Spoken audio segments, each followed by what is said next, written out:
With dedicated engineers in design, materials, quality, and supply chain, EBCO serves as an extension of your company in supporting your application. Our team can assist with an existing issue or a new design and produce a customized solution. Starting from a concept stage, EBCO provides complementary analysis and modeling to understand your specific needs. From there, we can provide rapid prototype samples to ensure you're getting a product that exceeds your expectations.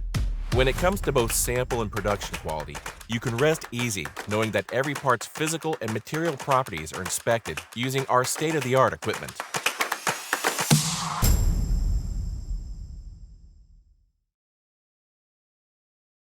Disproportionate impact of more than half of Black business owners. And disproportionate. Somehow we always find a way to rise. To the blueprint builders, to the backbones of every block, for the curators of the culture, and for generations to follow.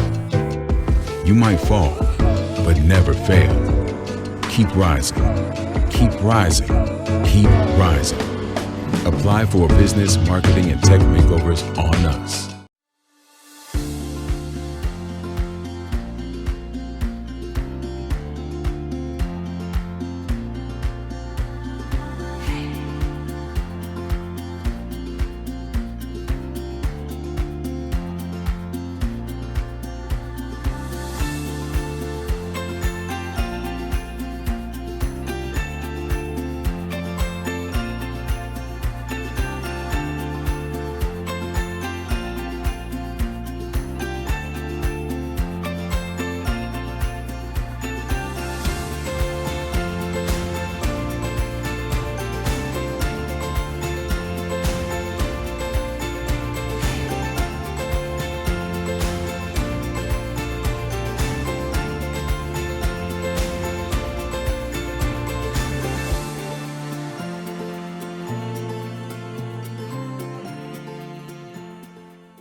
As Train Technologies, we believe changing our industry will change the world.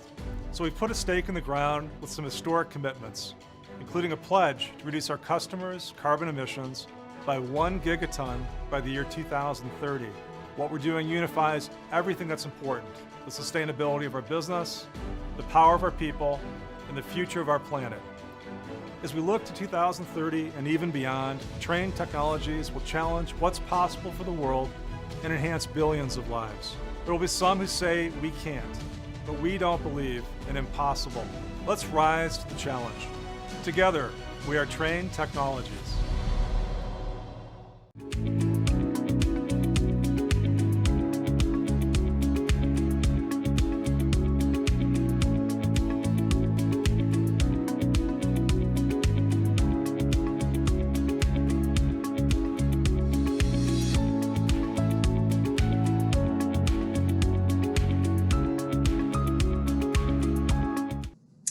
Welcome back, everyone. It's so happy to see so many of you have joined us in this virtual world.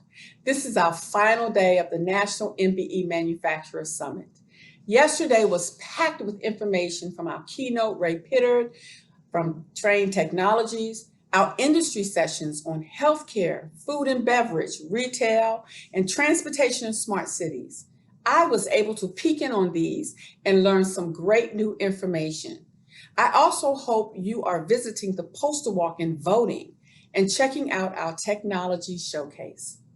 Now, don't forget to post on social media and check the chat for the hashtags.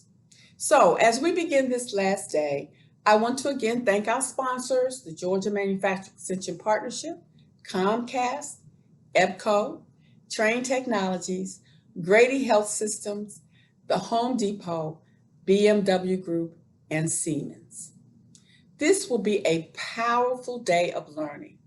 From the opening keynote to our fireside chat with the Georgia Tech Manufacturing Institute and 2 Georgia Tech spin-out companies owned by MBEs, to our training on cybersecurity and the industrial Internet of Things case study with another 2 MBE manufacturers. This day is designed to bring you examples of companies that are disrupting in an age of uncertainty. So grab your cup of coffee, sit back, and enjoy. Have a great one.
Our final award for the summit is the Legacy Award.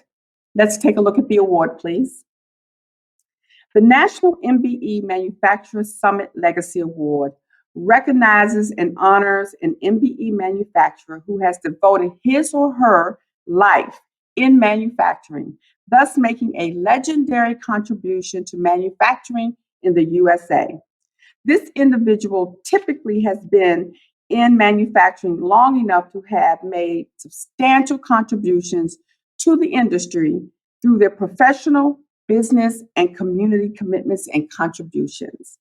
They live and breathe manufacturing and have an unwavering commitment to increasing the number of MBE manufacturers in the industry through their practices such as acquisitions, development, employment, education, and training. We are so pleased and honored to award the 5th National MBE Manufacturer Summit Legacy Award to George H. Hill, Chairman and Chief Executive Officer of Diversified Chemical Technologies.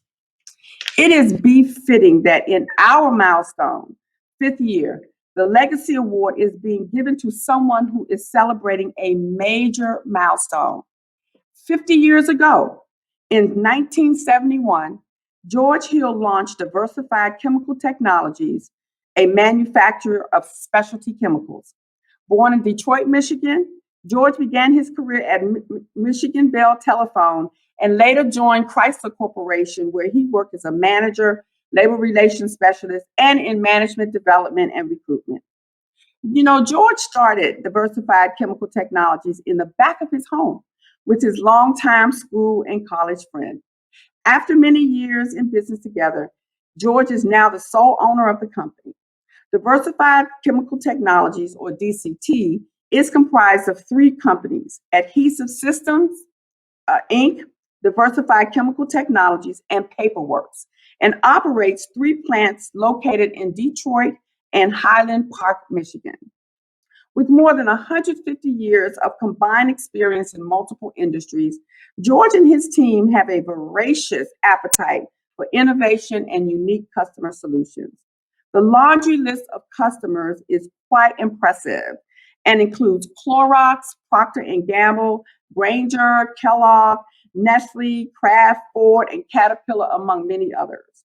An innovative company, Diversified recently partnered with EnviroCleanse, a Berkshire Hathaway company, to manufacture and distribute a disinfectant product. Man, I could go on and on about the contributions of George Hill. For example, because of his position in Detroit's Black community, his exposure to the media while at Michigan Bell, and his knowledge of employment problems, George was approached by Detroit's WJBK-TV, a CBS affiliate, to host Job Opportunity Line in 1968.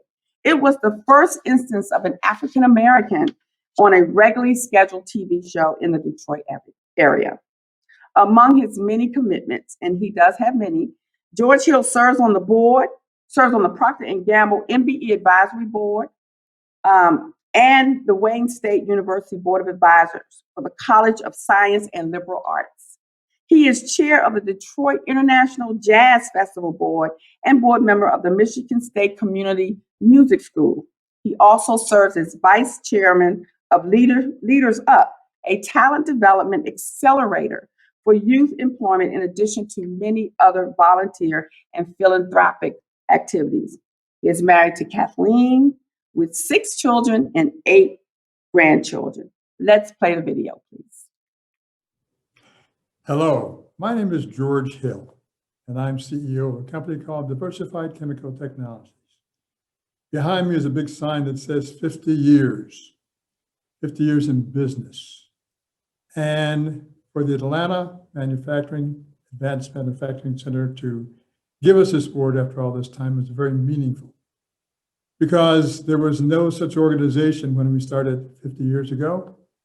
And the kind of contribution that you make to the well-being of diverse companies is really, really quite important to speak to. The degree to which you educate, the degree to which you let people tell their stories, the degree to which the center gives access to both information and networks on behalf of everything we do, both for finance and for future customers. Can't tell you how important that is. I can't tell you how different it is now than it was 50 years ago. This award is accepted with gratitude also for all of our employees here at Diversified Chemical Technologies. They all make a huge contribution, whether they're janitors or engineers or chemists or manufacturing experts or IT systems experts. They all make a great contribution to who we are, what we do, and they live our values of collaboration and teamwork, integrity and respect every single day. They are truly the big village that helps us raise this child and keep it going. To our customers, the many august groups from Procter & Gamble to Coca-Cola to WestRock right there in Atlanta, to Kellogg's and Cardinal Health and a whole host of others that support what we do and what you do. We thank them as well. We can't tell you how much we appreciate the honor and the recognition and how much it means for us going forward that you stay healthy and keep us and the diverse communities healthy as well. Have the best of days, be well, and let's look forward to the future together.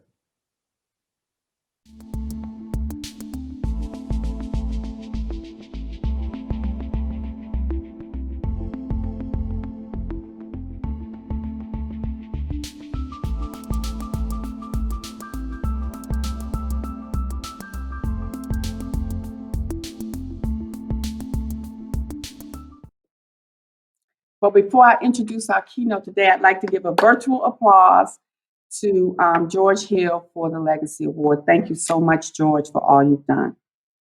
Our keynote speaker today has quietly built one of the largest African-American owned businesses in the U.S.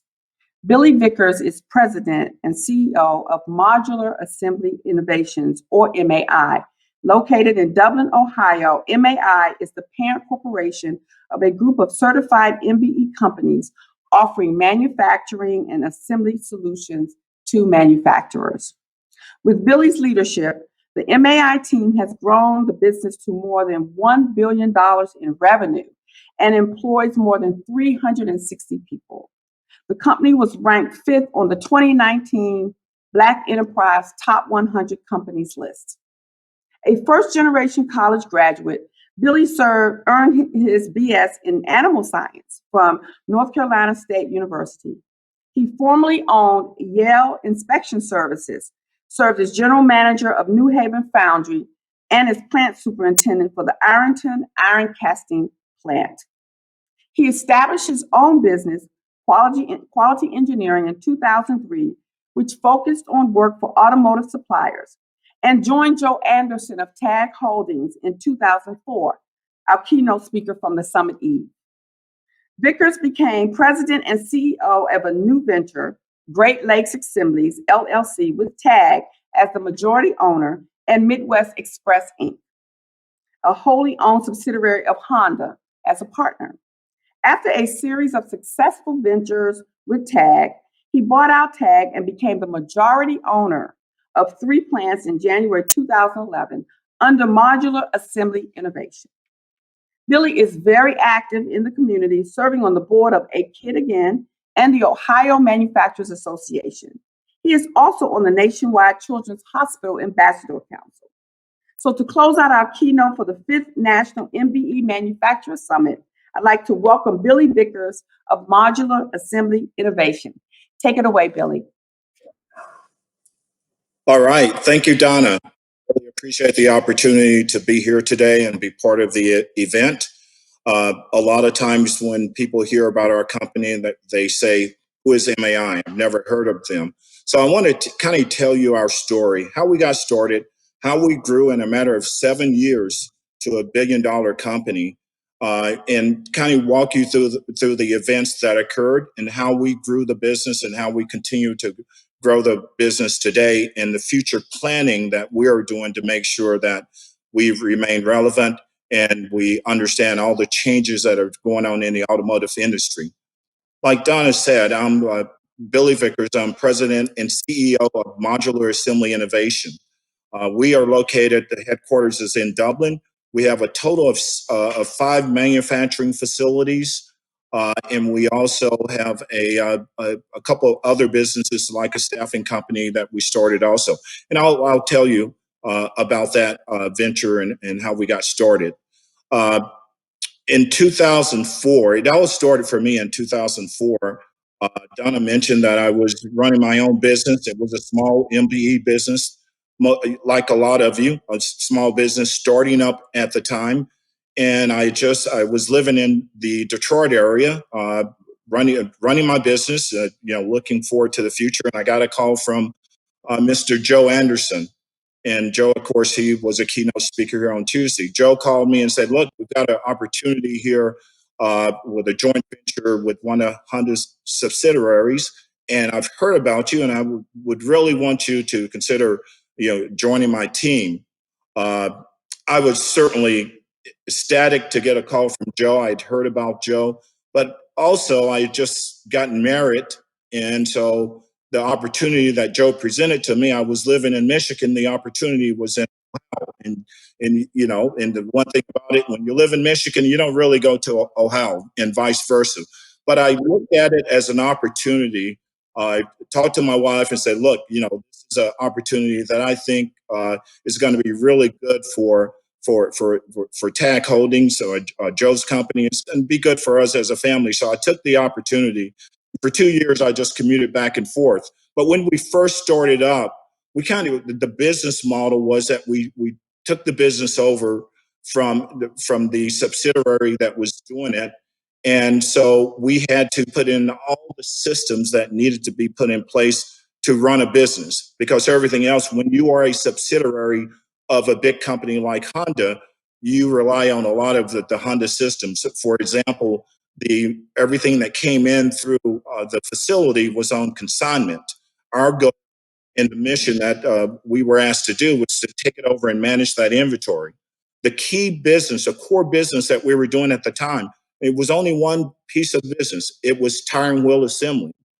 And we started off doing a tire and wheel assembly for their Ohio facility. And we had to, and the first goal, as I said, was to put in all the infrastructure in place. So we had to put in the HR systems, we had to put in supply chain management, MRP systems. And for example, with the MRP system, one of the things they told us, they said, look, this is a system. We want you guys to design the system, but this is what it needs to do.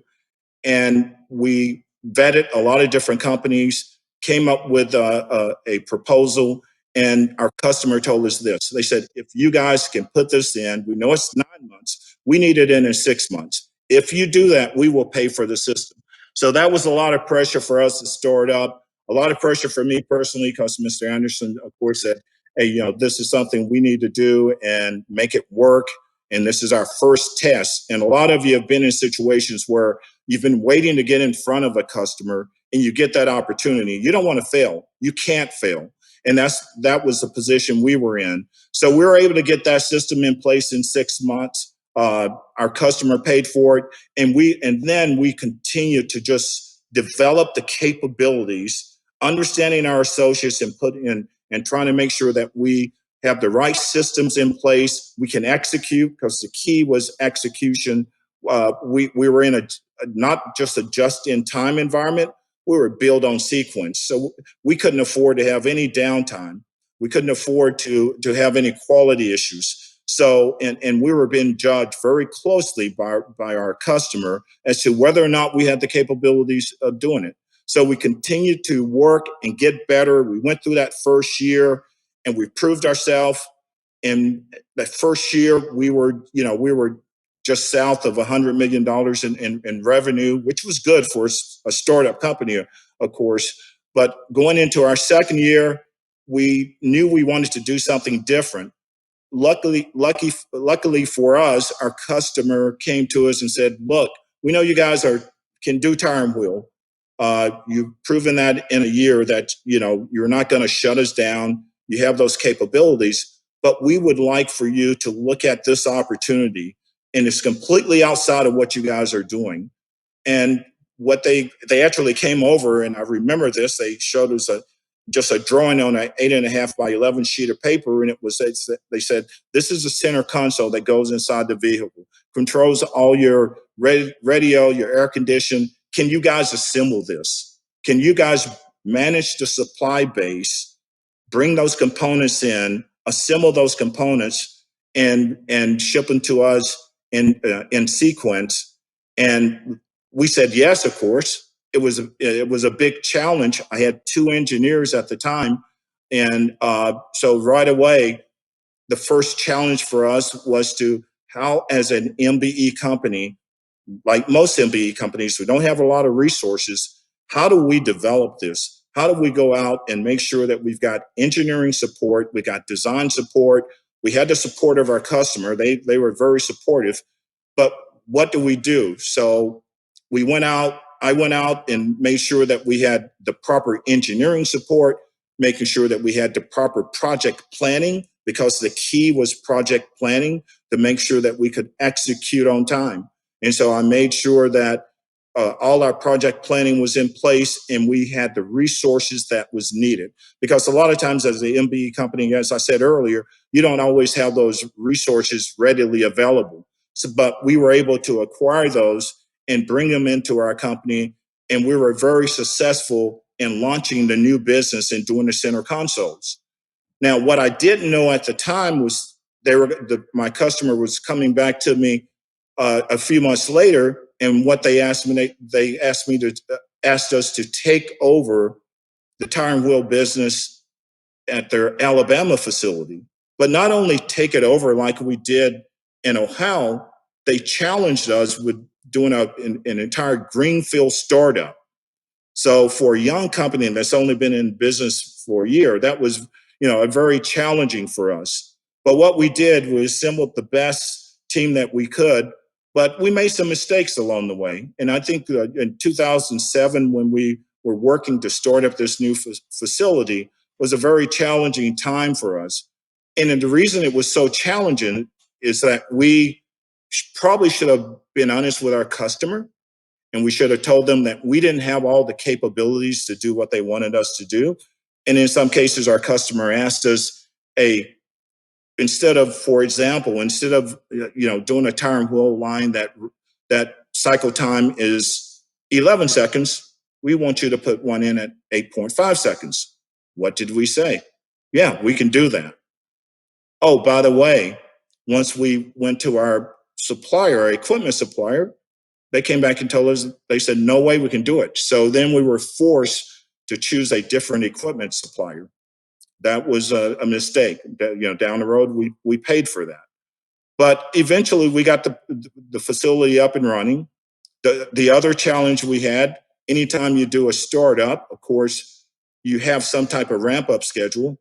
We were challenged with the fact that we had to start this facility up in 14 months, and then and we had to start up at full capacity. Our customer at the time was running about 1,300 cars a day. That's about 6,500 tire and wheel assemblies for us. And we got started. And this is a story that I tell often. We fell on our face. We didn't understand the equipment. Our people were not trained. We didn't have the resources. We had people leaving the organization because it was new for them. We didn't have the demographics of our workforce was not at the level we needed it. So we struggled. In fact, in the first year, we made the top 10 list of worst suppliers. And I was, of course, looking around saying, okay, how are we going to stay in business? Personally, how am I going to keep a job? Because this is not how you start up. This is not what you should do. And there was fault on all sides. But at the end of the day, the customer is counting on us to provide a solution and to be able to keep their production facility running. So we went to work. Our customers supported us. We learned a lot. We learned the equipment. We figured it out. We made sure that we focused on the culture of our people and the training and development, because we knew that was really the key to what the challenge we were having. And we focused on making sure that we hired the right people. And eventually we turned that facility around. It took a lot of work, but that facility in Alabama, in 18 months, it turned around from being on the top 10 list of worst suppliers to an award-winning facility and the facility actually won 2 awards for excellence in quality and delivery. So in that amount of time, we learned a lot about ourselves. We put the systems and the processes in place, and then we kind of exhaled a little bit and said, okay, now let's really focus at running the company. But our customer had another idea also. So the following year, in 2008, they came to us in the latter part of 2007. They said, hey, we want you to start up another tire and wheel assembly operation similar to what you did in Alabama, but we need you to do it at our new facility that we are building in Indiana.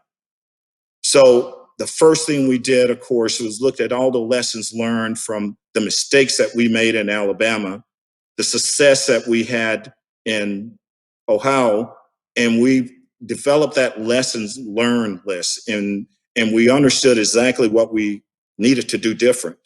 And we did proper project planning. When I say proper project planning, we took our time. We made sure we had checkpoints, we had milestones, things that we did before, but we were rushed. With this one, we were not as rushed, and we started that facility up in September of 2009, and that facility started up without a hiccup.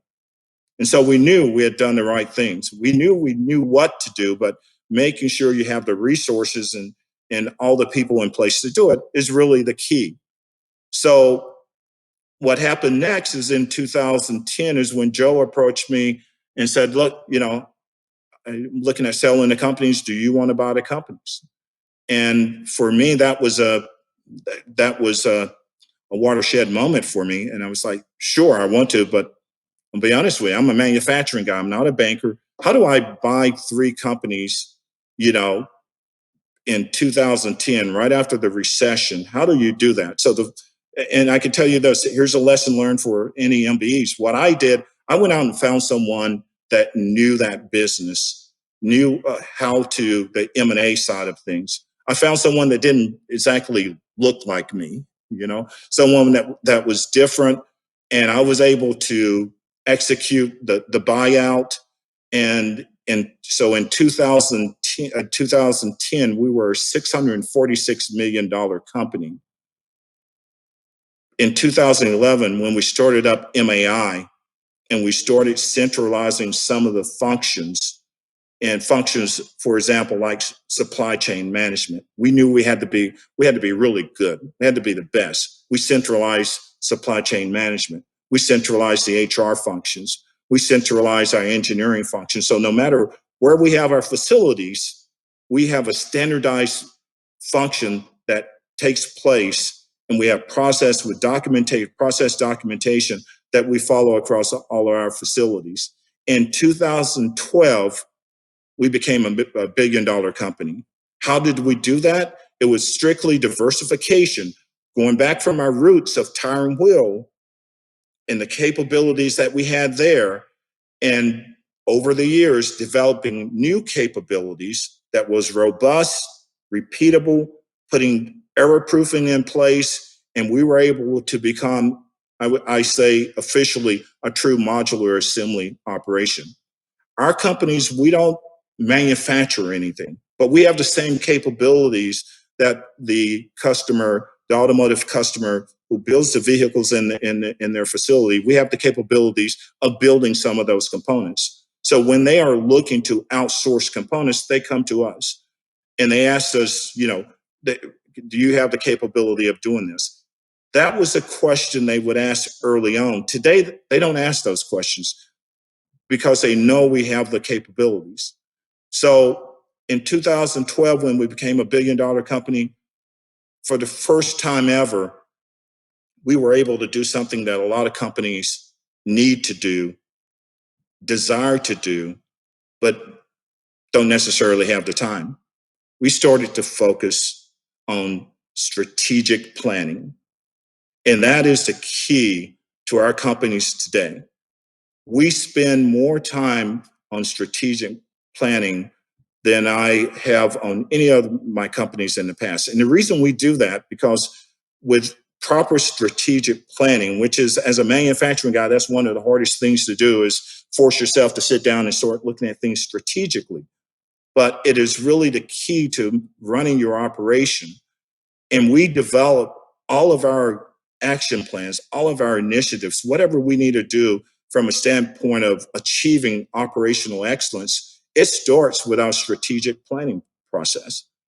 And now today it's very robust. It cascades down through the organization.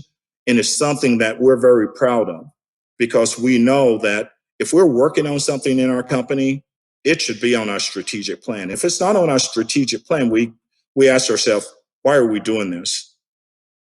So so with the focus on strategic planning, and what has came out of that over the years is that we started in our goal to improve our operational excellence. We started putting things in place. For example, we spent a lot of time with training our associates and looking for future leaders in our companies.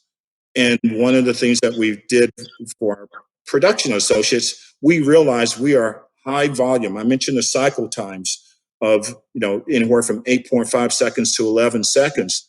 Well, when you bring someone into your operation and you throw them in that type of environment, there's some conditioning and repetitive simulation that needs to take place. So we developed simulated workstations so that before we bring someone into our operation and put them on the assembly line, we make sure they understand exactly all the process steps that needs to take place. Here's another thing that we did. We developed a leadership development program because we realized we're in small towns. Most of our facility is in rural areas. We realized that, hey, we're not going to get the same level of talent that we can recruit into these areas. How do we develop the talent within? So we set up a leadership development program, and it's an 18-month program where anyone in the company who desires to, improve themselves and want to achieve a career from a supervisor, from a team leader to a supervisor to a manager to a director, they can enter this program. Sometimes they voluntarily enter the program, and if their performance reviews are up to speed, we allow them to come into it. In some cases, we select people to go into it, but it's our own in-house internal career planning program that we have in place, where they actually get soft side skills from leadership to diversity to the hard side skills as well. And so that is something that's been really good for our company. Some of the other things that we've put in place also is our engineering and IT group. We've reached a crossroad where we need to decide if we're going to grow, if we're going to scale our business, we need to make sure that we have a robust engineering and IT. Didn't want to outsource all of it, but I didn't want to have the costs of maintaining it all in-house either, because again, we're not that big that we can maintain that ourselves. So one of the things we did was really just focus on a robust engineering program. We started partnering with Kettering University, so for an internship program, Ohio State University. And so that is really our engineering department today can design, build, and execute just about any modular assembly station that we need. In some cases, we go outside, but we built that talent in-house. And I think that's a benefit if you're capable as an MBE, if you're capable of building talent in-house, if you can afford that, that's one of the ways to go, because you start to develop your own skill set. And a lot of times our customer will come to us and ask us, for a design of a particular piece of equipment or a work cell. So as we have continued to grow, the challenge for us now is, as we grow, we want to scale our business even more, because we have one major customer and we have a couple of tier 2 customers. We're tier 1 in most all cases, but now our goal is, and our goal has been this since 2020. In 2016, we really started to work on how do we scale our business? How do we scale our business to, no matter what industry we want to look at, we have the capabilities to do assembly work for those industries, or we can do manufacturing. So, building that engineering team, making sure that we've got robust supply chain, making sure that the culture of the organization, the leadership is in place, making sure that all the behaviors that we desire of our associates and making sure those core values are in place are the focus for us. And so today, as we continue to plan for the future, what we are looking at is how can we continue to get involved with our communities. There's a lot of effort on our part because we are in smaller areas. We make sure that we're involved with the local communities that we're involved with. How do we attract people into manufacturing? That's a challenge, of course. And one of the things that we've done is, I sit on the board of the Ohio Manufacturers Association, and we worked on sector partnerships to where we can go into develop curriculums at the junior high and high school level and trade schools and get people introduced into manufacturing. And then the other thing that we've really looked at is getting involved in our communities. And that's the reason I sit on the board of Nationwide Children's Hospital and a Kid Again organization, is making sure we are giving back to our communities. And we are, we're setting the standard for others to follow. So as I close here, I just want to say how we grew was through basic, fundamental, establishing those capabilities. Because the one thing I didn't tell you is that when we grew from the 646 million in 2010 to well over $1 billion, we've never had a single salesperson. Not until 2020 was the first time I brought a salesperson on board. We did it all based on capabilities. The customer was enthused with our performance. They knew we were very capable, and that capability itself will sell your company. Will sell. That's a major selling point, in my opinion, to the customers, is that if you have the capability and you have the capability that you can execute and you can do it consistently and you can repeat it no matter how many locations you have. So again, I would ask to the MBEs, take a risk, look at what you need to do in your company and take that risk, whether it's the risk of maybe adding, some infrastructure that you need, but you've been holding off on it. And I would say to the corporations, take a risk on the MBEs. The MBE companies out here are really good. You've got small, medium, and large companies, and I think we all have different challenges. As a large company, we have the challenge that, our customers look at us and say, wow, they're an MBE to Honda. I want my own MBE. So believe me, there's MBEs have the capability to be able to transition to other industries. give us an opportunity and give us an opportunity to prove to you and to earn that business. So what I would like to do at this time is I've talked about our company, I've talked about our people, the focus on our people.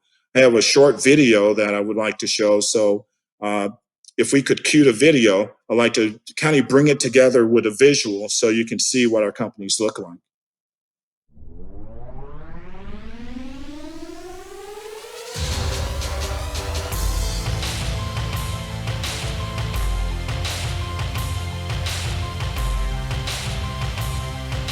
The numbers are almost unbelievable.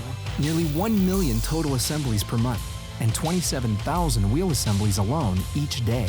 That's 1 every 11 seconds. For the most popular and award-winning cars, trucks, and SUVs in the world. For more than 20 years, Modular Assembly Innovations has served as a vital Tier 1 supply partner to Honda and Acura, providing essential, just-in-time assembly, supply chain management, and OE outsourcing for an automotive market that never slows down. MAI operations in Ohio, Indiana, and Alabama receive, assemble, and distribute a broad array of highly complex modular automotive systems, from our roots in tires and wheels to suspensions, fuel system modules, chassis components, powertrain modules, and more. MAI occupies the center of a complex network of suppliers and automotive assembly plants, where even minutes of downtime or miscommunication translate into costly delays and missed deliveries.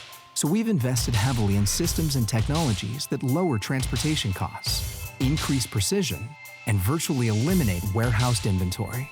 It's the result of an uncompromising focus on key performance indicators, detailed reporting, lean systems, and certified Six Sigma Black Belt managers. And yet, beyond the robotics, logistics, and systems, it's our people and our values that truly make the difference. MAI associates share an entrepreneurial spirit, a commitment to excellence, and a culture of safety prevention.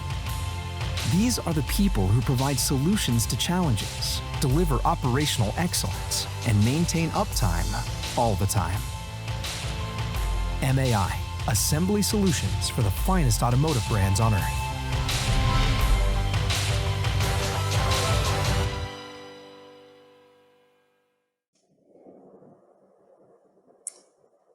So I just want to say thanks again for the opportunity. I hope that gave you a visual of MAI companies and what we do. As I said earlier, I'm honored to be part of the event today. And now I will turn it back over to Donna.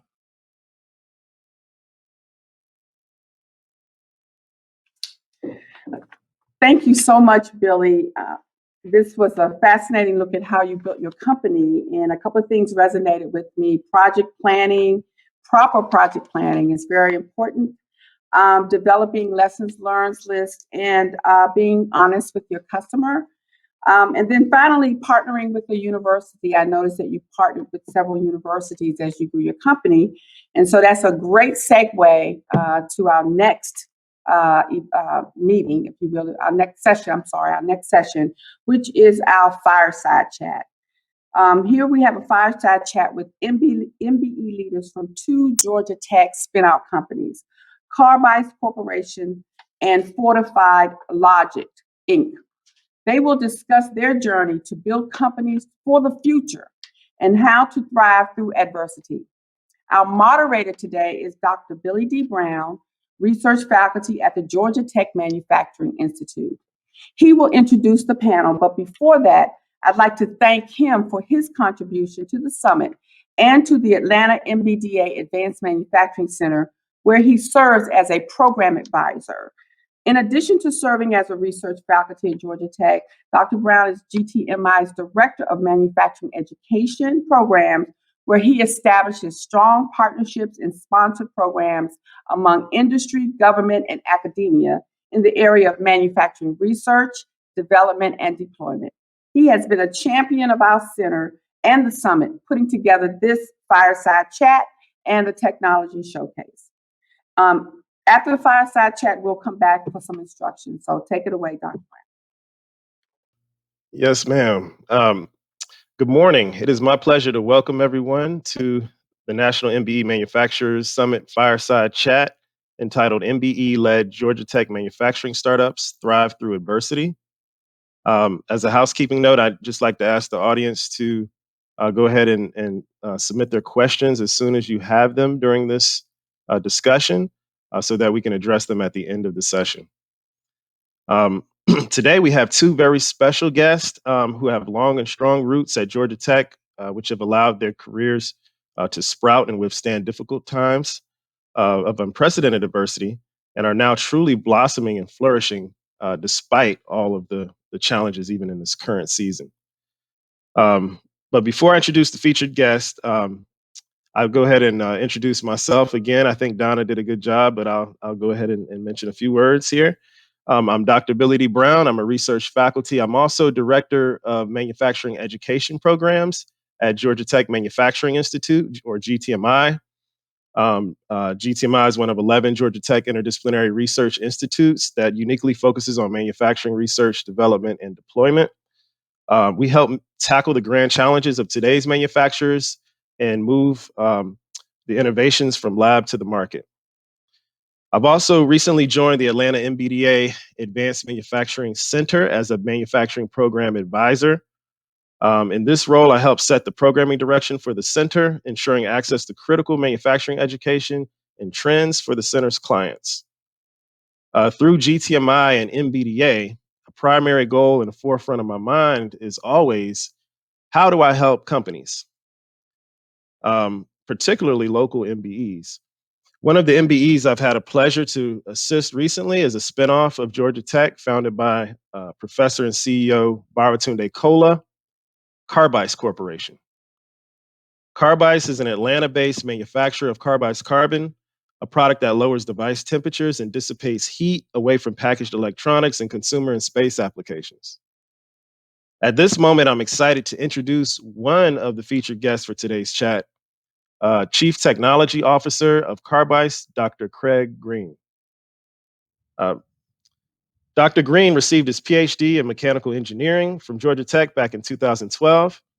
His background is in thermal and fluid sciences, including his PhD research, which focused on thermal management of electronics. Before pursuing his graduate studies, he worked in the nuclear power industry with Exelon Corporation. Craig has authored and co-authored 30 plus archival papers in major technical journals and refereed conference proceedings, as well as 9 issued numerous pending patents. Craig has received several academic and professional awards, including an Outstanding Paper Award at the semi-annual iTherm conference, and most recently, the Most Inspirational Presentation Award at the 2016 BIT Symposium, the leading conference for semiconductor burn-in and test. Our next featured speaker is Dr. Rahim Beya. He's also a Georgia Tech alumni who truly navigated the full spectrum of the Institute, from engineering student to dean of the College of Engineering. I just want to take a pause here because he's now my boss's boss. So let's just congratulate him on this extraordinary accomplishment. Yes, folks. Rahim Beya is a native of Atlanta, Georgia, and he received his Bachelor's of Science in Electrical Engineering from North Carolina A&T State University back in 1998. I'm also actually an alumni of NC State for my undergraduate degree. He received his master's and PhD in electrical and computer engineering from Georgia Tech in 1999 and 2003, respectively. Dean Beya now serves as Georgia Tech's Dean of the College of Engineering and Southern Company Chair. Before this role, Dean Beya served as Vice President for Interdisciplinary Research, Executive Director of the Online Masters of Cybersecurity Program, and the interim Steve W. Chaddick Chair of the School of Electrical and Computer Engineering. He is a professor of the School of ECE, where he leads the Communications Assurance and Performance Group and is affiliated with the Institute for Information Security and Privacy. Remarkably, in the midst of all of these academic accomplishments, Dean Beya has co-founded Fortified Logic, an industrial cybersecurity company, in 2017 with his former PhD student, David Formby. Fortified has products that secure industrial networks and nodes while providing a training solution to educate aspiring industrial network security practitioners. Fortified assists manufacturers by using state-of-the-art machine learning algorithms to protect factory information systems and industrial networks from cyber attacks. And what a relevant subject, protection from cyber attacks in our current times. Um, Everybody is probably well aware of the gas shortages that are going on across the nation. So let's get started here. It would be great to just kick off this discussion by having you gentlemen, tell us a bit more about your amazing companies. Dean Beya, let's start with you. Great. What were the Okay. Thanks. origins of Good. I'm sorry.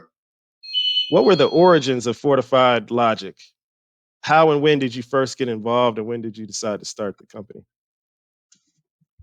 All right. Perfect. I think I got too excited. I usually get very excited when I talk about all the cool work that we're doing at Fortified. So thanks, first, Billy. Thanks so much for inviting me to participate in the panel. I'm excited. It's my good friend and is the co-founder of Carbice. So he works very closely with, or the founder rather, with Dr. Green. So it's good to be here. So I tell you, Fortified actually came out of some of the research that we do in my lab at Georgia Tech, and we had a really cool paper that just got lots of media attention. And we have this organization called Venture Lab that sits at Georgia Tech that kind of sits at the top of the institute, if you will, and looks down into different labs to try to help pull technology out and commercialize it. And one of the folks from Venture Lab actually reached out to us and said, "Hey, we saw this paper, we saw this news that you got. If you thought about commercializing it?" And at that time, I was, I guess, maybe an associate professor, maybe senior associate professor, and I had thought about it at doing it at some point, but it really wasn't on the critical path for my academic career at Georgia Tech. And also, I knew that I wouldn't be able to go off and lead the company. So I ended up meeting with the individual, and I brought in a graduate student. And I tell you, I never knew that he was interested in innovation and commercialization until that meeting. So we were discovering, we had worked together for years, and we were discovering that we had similar interests. And from that meeting, we decided, you know what, let's go ahead and start a company because we've been doing a lot of work in this space, and we had seen that there are lots of vulnerabilities, as you alluded to, from the Colonial Pipeline. And we said, well, let's see if we can get some stuff out the lab and commercialize it. And so that was probably about 6 years ago. And then we went through a couple of programs like the NSF I-Core program, which helped us with custom discovery and other sort of training programs.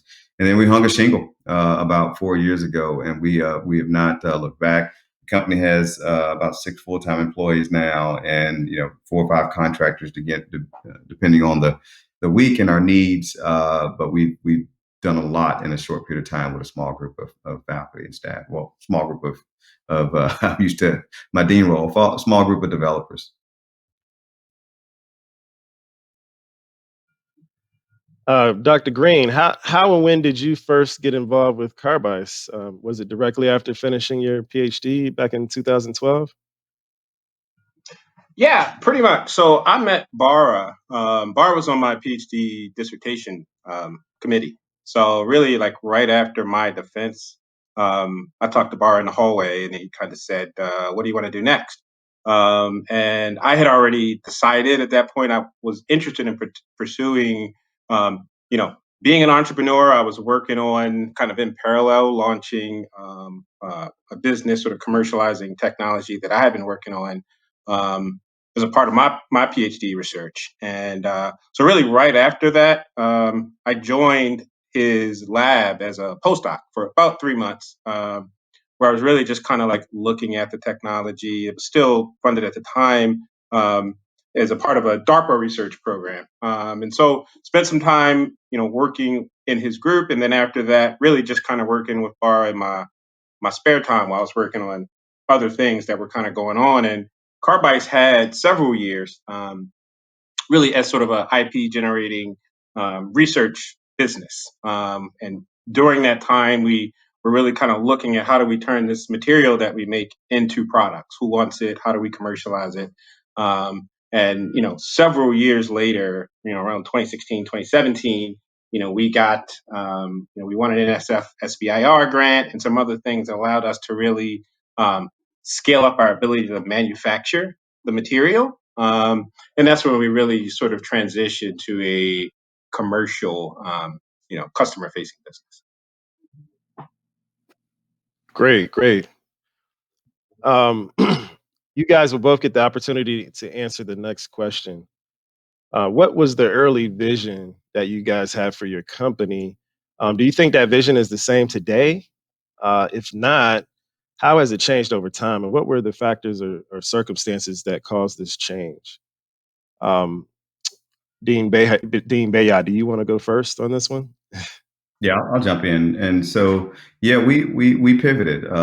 So we started out with saying, okay, well, we want to be able to monitor these industrial networks, right? And so you have these IT networks, which we're accustomed to, which are, you go to your business and you plug in your laptop or you use Wi-Fi or whatever, but this is where the printers and stuff are. And but then you also have these OT networks, these operational technology networks, and actually those are the ones that in systems, that's what runs the conveyor belts and all the stuff that we just saw in the previous video.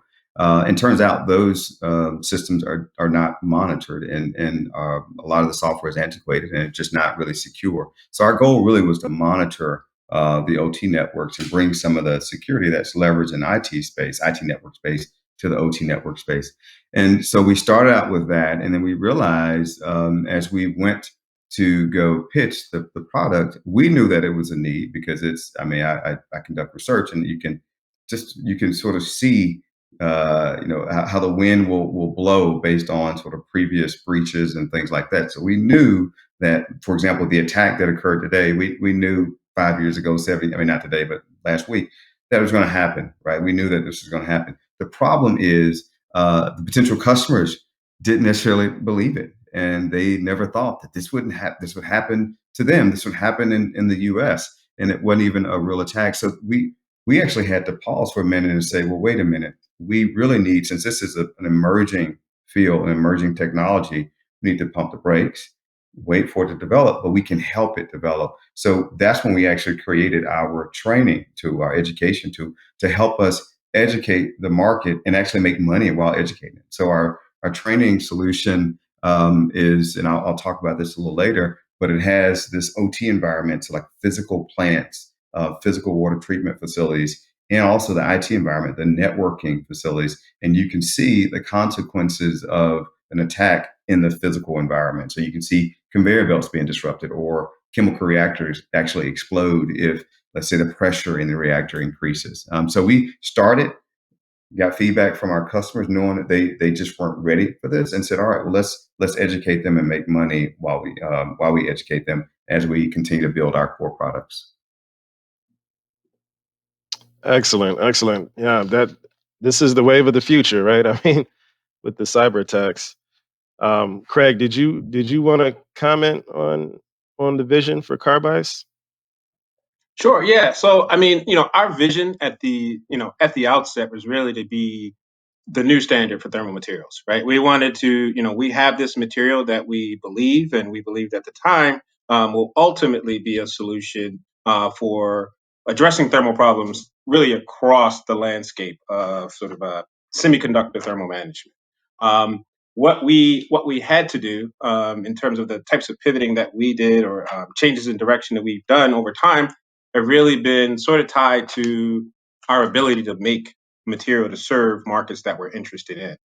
So being, a company that's manufacturing a physical product, a lot of the work that we had to do is to figure out how to scale our ability to make the material. Early on, we were making just a few square inches of material per year, right, or per week, for example, right. We've grown today where we can make hundreds of thousands of square inches of that. But our initial question is, what markets can we serve with the capacity that we have right now? Start to make some revenue, and start to, be able to sort of fund the growth of our business. So we started out in semiconductor test, like this very small niche, hard market to get into, hard market to win. But as a result, we were really able to add a premium to the product that we were delivering, and have a sort of a revenue producing business with the capacity that we had. And as we kind of grew in ability to make material, we moved into larger markets. So we moved from there into space or aerospace applications, kind of getting designed into satellites and things like that. And really, today, this year is really the first point where we're starting to look at these higher volume electronics markets, computing, PCs, data center servers, things like that, that require a lot of volume in order for us to be able to deliver. And we kind of align that with our capacity and capabilities. Yes, sir. Yes, sir. Thank you for that. And I just want to transition now just to talk because we've got basically a sort of origins and a vision laid out for your companies. Um, Now I want to talk about some of the high tech stuff because we promised that this session would be a high tech session. So let's talk about technology. Um, Dr. Green, perhaps you want to start off um, talking about your product. Can you just give us a brief description of your company's technology or product, and just give us a quick description? Thank you. Yeah, I guess at a high level, what we make, Carbice Carbon, is carbon nanotubes. So you can just think of it as the highest thermal conductivity material, available, about 8 times more conductive than copper, as an example. We grow this material on an aluminum foil substrate, arrays of billions of these individual high thermal conductivity fibers, and they go into interfaces. And so anywhere really where you have a functional component, you're going to be generating heat. That's sort of a byproduct of whatever that component's doing. And it needs to get out to the world. And so there's always an interface between the source and the sink. And our material goes in there. And we essentially make it more efficient to get that heat out of your components. We're replacing things like, I'm sure you've seen like the greases or the gels that you might see in like your computer if you take it apart. We're replacing things like solders, graphite pads. So there's this large landscape of what I kind of call grass and dirt materials, where you're taking some off the shelf material, high thermal conductivity material, and you're mixing it in the matrix of something else, and then you slap it in the interface. And we're replacing all those materials they don't work that well, the conductivity is not that high. They're also not particularly reliable, and we're replacing those with really one sort of drop-in material that's solving thermal mechanical problems, really across the sort of semiconductor landscape. Great. Actually, while you sort of discuss the product there, I'm just curious, how does nanotechnology play a role in that product, in the extraordinary properties of your product? So I think you touched on that already a little bit. And are there inherent obstacles or considerations involved with manufacturing a nanotechnology-based product? Yeah, I guess there's a couple of different things. One, just from a fundamental perspective, we grow these high thermal conductivity nanofibers, and so that allows us to do a couple different things. One, we're able to kind of tune the properties of our material with sort of exacting precision to what the application needs, because we are sort of manipulating our product on that nanoscale. Having these individual nanofibers, if you think about what we're trying to do again in terms of making contact in an interface, what you're really trying to do is conform to the micro scale surface roughness that is in any surface, right? And so having these very, very, very small structures embedded into our product allow us to really make a lot of contact in that sort of micro scale roughness, so that we have a very efficient product. Um, I guess I'll talk about two things. There's a couple of really challenges I would say I'd point out in terms of growing a nanomaterial business. I think one of them is the disconnect between sort of the nanoscale and the properties that you can achieve on a nanoscale versus bulk properties. People don't buy carbon nanotubes; they buy our product, right? And so we might have a thermal conductivity of 3,000 watt per meter K, of a nanotube, but when you bring it up to a bulk material, those properties aren't going to be the same, right? And so marrying that sort of transition between, the fundamental limits of what we can do and what practically you see in real applications, and managing the expectations of our customers along that journey, who are thinking, okay, 3,000 watt per meter K, I should see one thing versus what you'll actually see, and educating them on that and why that's valuable is it's just a fundamental sort of commercial challenge to scaling Right. a nanomaterials business. Other things, and I'm sure we'll talk about that, but things like just regulatory hurdles of dealing with and commercializing manufacturing a nanomaterial, understanding that landscape and then making sure that we're doing it safely, is also sort of a challenge in and of itself. Yes, sir. Dean Baya, I think you've already sort of introduced your product, but I had a specific question. How does your cybersecurity product implement machine learning or artificial intelligence? Um, and does that enhance the technology to provide better protection from cyber attacks?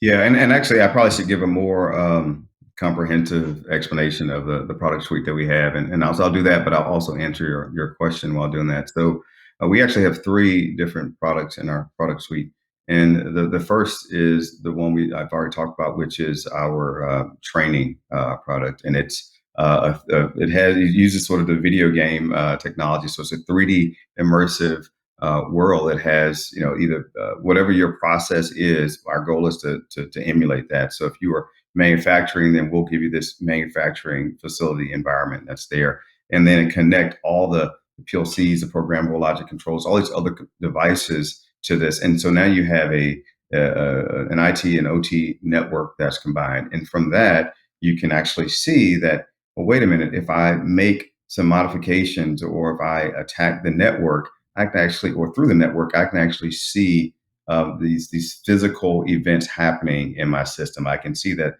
manufacturing has stopped. I can see that the flow of fluid in pipes, for example, stopped. Or I can see something catastrophic like an explosion has occurred. So that's the first one. The other product is a network monitoring system that monitors these OT networks or the process networks for malicious behavior, and it uses specific protocol parsers and other sorts of techniques to make sure that there's no malicious signatures or behaviors on the network. The third product is a host monitoring product, and what it does is it looks at the PLCs, again, the small embedded hardened computers that run these various systems, these conveyor belts and such, these programmable logic controllers, and we look to make sure that the code in these controllers, because they are programmable, which usually means that you got to be careful because that's what an attacker looks to do, exploit things that can be modified. We can look to make Right. sure that the code has not been modified, and we can do this external to the PLC. So without even looking at the code itself, we can look at how the PLC behaves to determine that, well, wait a minute, this is behaving different, it's speaking different, so we think it might have been compromised. And so for this product, we actually use lots of AI, and it allows us to learn like the normal behavior of the PLC and the program that's been executed, and allows us to, without having signatures, we can actually detect that, wait a minute, here's our best baseline that we've learned. Now we've seen some sort of anomaly, something that's different, and we can have different alerts. The nice part about having all three of these products is actually they work well together. So we can actually put inside of our virtual training environment, we can put our other two products, the network and host products, inside of that environment. So you can actually test attacks and test and train individuals, because oftentimes you don't see attacks on these networks. So you might go 6 months without an attack, and you have our system like, well, wait a minute, what do I do? This allows you to do the training well before an attack actually occurs when you combine the different products. Excellent, excellent. Yeah. That sounds like a great service for your customers. Um, let's just delve a little bit deeper into the manufacturing related aspects of these technologies. I think each of you have touched on it a bit. I think for you, Dean Baya, you're able to actually assist manufacturers. So I had a question about that. I wonder, how does your company's product assist industrial manufacturers? is there a particular type of manufacturer or customer that would reap the most benefit by using the technology or product? Yeah, and the way we assist is we keep your plant up and running, which right you want it to always be running and going and not have downtime because you lose money. So our goal is to make sure that what's happening now with the Colonial Pipeline does not happen to your manufacturing facility because depending on the facility, if it's down for minutes, it could be millions of dollars to certain organizations. So that's at a high level. What we do is detect different attacks before they can actually make it to the system and stop the manufacturing process. For us, we're pretty much agnostic to the type of manufacturing. It's systems that are highly automated are the ones that would benefit most from our technology. Yes, sir. I was just curious, if a customer wants to take advantage of your technology, so what would that process be if they wanted to explore the options? Yeah, I mean, so you can go to our website, fortified.com. It's fortipyd.com. Yeah, engineers came up with that name. No marketing people were there, and that's why it's a little tricky. Or you can also email info@fortified.com, and it'll make it to my CEO, and then he'll set up a free demo. And we have lots of pilots that are going on right now, so you can get an idea, get a feel for the technology and the training. You can actually go to the website and you can buy right now. And what's nice about the training is that it's about an order of magnitude cheaper than the traditional ICS security training. And so that's the SANS Institute, for example. You fly out, in the days when we traveled, the good old days, but it's thousands of dollars. And our training, the virtual training, is much more comprehensive and it's significantly cheaper. And you can order that directly through the website. Yes, sir. Yes, sir. Dr. Green, I think you already touched briefly on the manufacturing process, but if you want, you can give us maybe another overview of that process, and then I want you to address maybe the scaling issues with your product because I know that was a huge obstacle, one of the obstacles that you guys had to overcome. How do you scale the technology? Um, can you speak to that, please? Thank you. Yeah, so we have at a high level, a simple manufacturing process, three steps where we kind of start with just recycled aluminum foil. We deposit a coating, a metal coating on that foil that serves as a catalyst for the future growth. So we take that coated aluminum foil, we insert it into a reactor with carbon gases. We expose those carbon gases to the catalyst at high temperature. And from there, we grow carbon nanotubes on both sides of that foil. We take that foil, that's sort of at that point carbide carbon, and we encapsulate it in polymers. We select the polymer kind of based on the end application. So we've got, for example, low outgassing polymers that we use for space applications. We have, phase change material polymers that we use for high performance computing applications. So we can kind of select any polymer that we want for that last step to turn the material into a product. Um, Probably the biggest challenge with scaling is really, as you're moving from node to node, we started off, in a little, basically 1 inch diameter tube furnace where we were growing this material. And then we needed to go to sort of a larger node that's, about 8 inches. And from there, we wanted to be able to do multiple sheets. And the decisions that you have to make there with a recipe based process are difficult really because the recipe that you've developed is almost always specific to the tool. If I take that recipe, those same parameters, and put it on a similar type of tool made by just a different manufacturer, I almost always get a different result. And so the challenge becomes, as you're moving to that next node, we're in an industry and a business where we're not buying off the shelf capital equipment.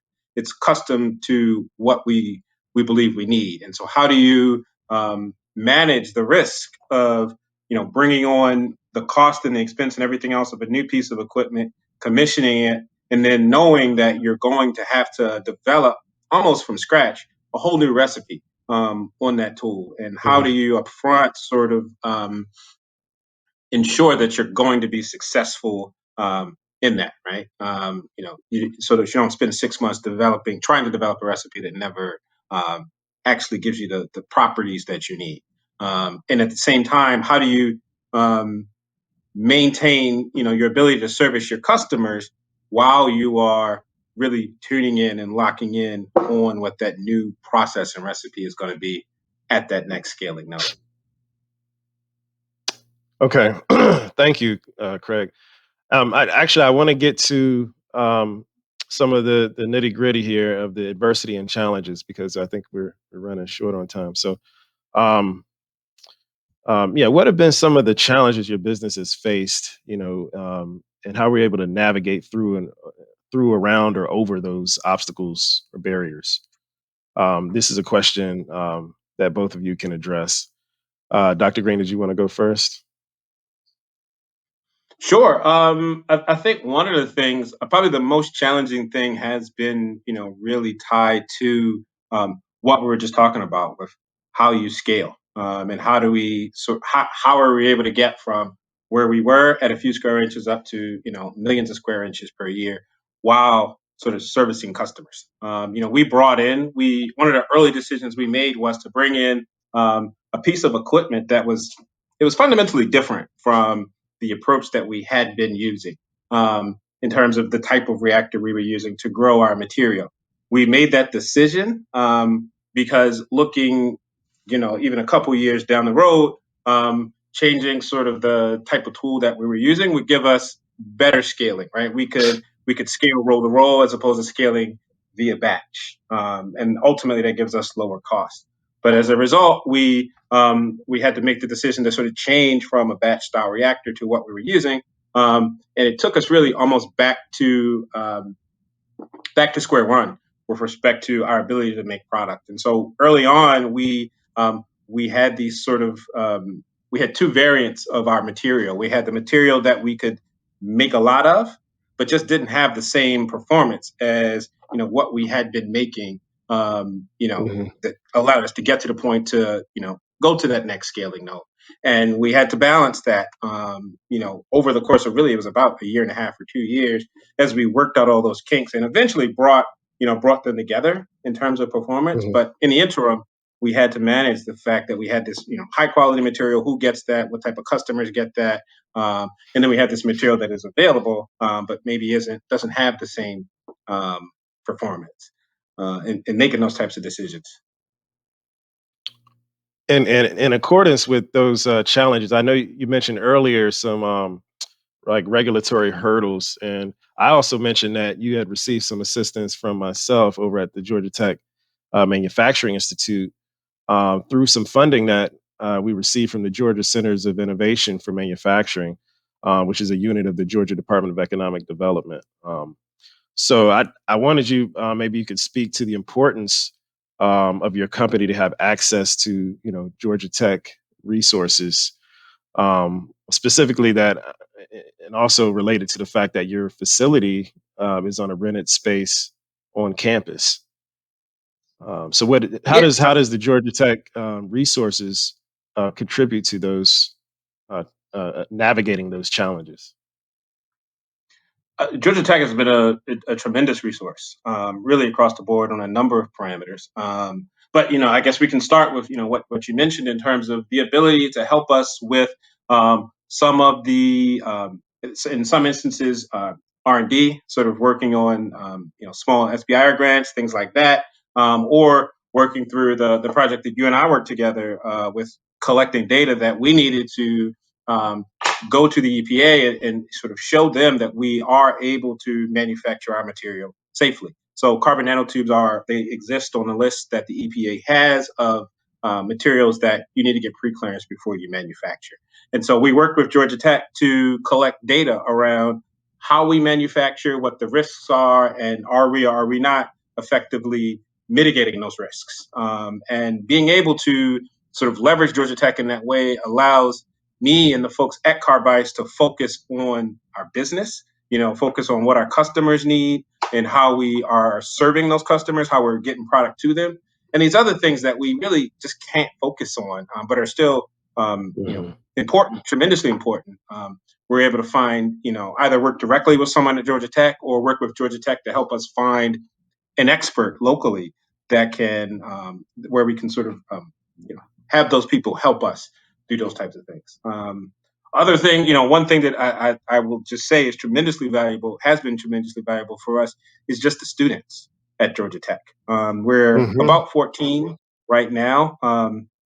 Almost everybody at Carbice is a Georgia Tech alum, but then also being able to find, interns and things like that, being able to talk with world experts, right next door, really right outside my door, really has been tremendously important to us just to be able to, get the work that we need to get done. Excellent, excellent. If we have time, maybe we could come back to the students. But now I want to switch over to Dean Beya. So can you comment on challenges for Fortified Logic and whether, and especially how your connection with Georgia Tech maybe helped you through those challenges? Yeah, and so yeah, it's been a number of challenges, and selling cybersecurity is like selling insurance, right? And so oftentimes folks don't really think they need it until something significant happens, and so especially in this field where this technology or the cybersecurity of OT networks is an emerging field.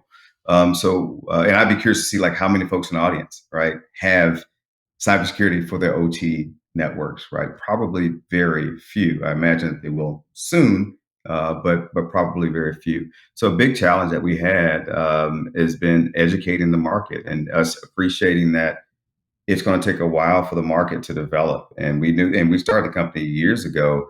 We're intentionally lean because we knew this sort of hockey puck effect was going to take place. And we're probably right at the point where it's about to explode. And so we needed to make sure that we were patient, that we were very careful with our spend as we developed our product in anticipation of now or 6 months from now. So that's probably one of the most significant problems is that the customer really needed to be educated and wasn't completely ready for such a technology years ago when we started the company. Georgia Tech has been significant. I don't leverage any resources on campus, but this is where the idea was created and incubated. It was at Georgia Tech. Part of one of our products is the foundation of it is my PhD student's thesis, right? So we use that technology, license it, from the institute, and now we're selling in a product. So and just having Georgia Tech's brand, being affiliated with Georgia Tech, it actually opens lots of doors during good times and more difficult times. Yes, sir. Dean Beya, I want to squeeze in a question from the audience. What data is being used for the machine learning that Fortified Logic uses to combat cybersecurity attacks? I don't know if you can answer that or not. Yeah, I mean, I'll give you a high level question without giving you the secret sauce, right? So high level answer, right? So for the networking piece, when we're monitoring the network, we look at the behavior of the network traffic and so types of protocols, frequency of certain events, and we use that information to predict the likelihood of malicious behavior. And then when we're looking at monitoring the host, so the PLC, we actually use diagnostic information. So PLCs, they actually report its performance information. And what we do is we take that information, are able to use AI to determine, because it's actually quite subtle, to determine that the behavior that PLC has shifted. So if it's for the networking product, we're looking at network protocols and network traffic and various events on the network. And for the host product, we're really looking at the diagnostic information associated with the PLC. Yes, sir. Let's end this session on a high note. Actually, I just want to. You guys talked about the challenges. So, what about some of the successes that you've had? Dr. Green, I know that Carbice recently got a Series A, $15 million investment, and that is a notable accomplishment. So I just want you to maybe, if you could comment on, maybe what led to that accomplishment, how you're able to achieve that accomplishment, as well as maybe what are you guys looking forward to do with the funds in order to have continued success? Sure. So, as I said, I think the thing that was most important in terms of being able to secure that funding is one of our key wins last year was getting fully qualified by one of the large US primes to be used in all of the designs of a particular type. And what that really means is stable revenue for a long time. It was approximately took about 2 years of work on their end, testing our material, qualifying our material, making sure it worked, making sure it fit in all their designs. And so when we got to that point, it's a tremendous hurdle, and it sort of locks us in as their supplier um, for the foreseeable future, just because of the hurdle of qualifying new materials. And so we use that commercial success and also technical success to go out and use sort of as a foundation of a raise. And what our plans for that raise, probably the biggest thing that we need to do is, what we've been talking about, continue to scale our capacity so we can go into these new markets. And so we will be building a new factory here in Atlanta to manufacture our material and really take right now we're at about a 500,000 square inches per year that we can sort of produce throughout all the facilities we have kind of scattered around Atlanta. And we expect to be by next year at about 100 million square inches of capacity of carbon nanotubes. Wow, that is amazing. That's fascinating. Actually, my background has been in that area as well, as you know. So that's truly amazing to see it, the fruition of it from the lab to the market. I mean, it is outstanding. So my hat is off to you and Dr. Kola and your whole enterprise. Dean Bayat, did you want to quickly comment on any successes that your company has achieved recently? Yeah, absolutely. So I'll be brief. I know we're running out of time. So the this year is shaping up to be a really good year. So we're post revenue. We've been that way for maybe a year and a half now, which is great. And this year we're getting to the point where we can see breaking even. I mean, we probably won't break even, but we're at a point where we can actually see that and maybe even be profitable next year, which is pretty big deal given that we've been very intentional about being lean. We've only had a seed round of funding, and we've had a couple $1 million of SBIR grants between the Navy in the Air Force. And so it's most of the money, the vast majority has been non-dilutive. And so our goal really is to get to that profitable point before we go out for something larger. So I'm pretty happy with the team. They've been working very hard. All right. Well, unfortunately, it looks like we're out of time. So I just want to thank you guys again for your presence, your time, your willingness to engage in this discussion publicly.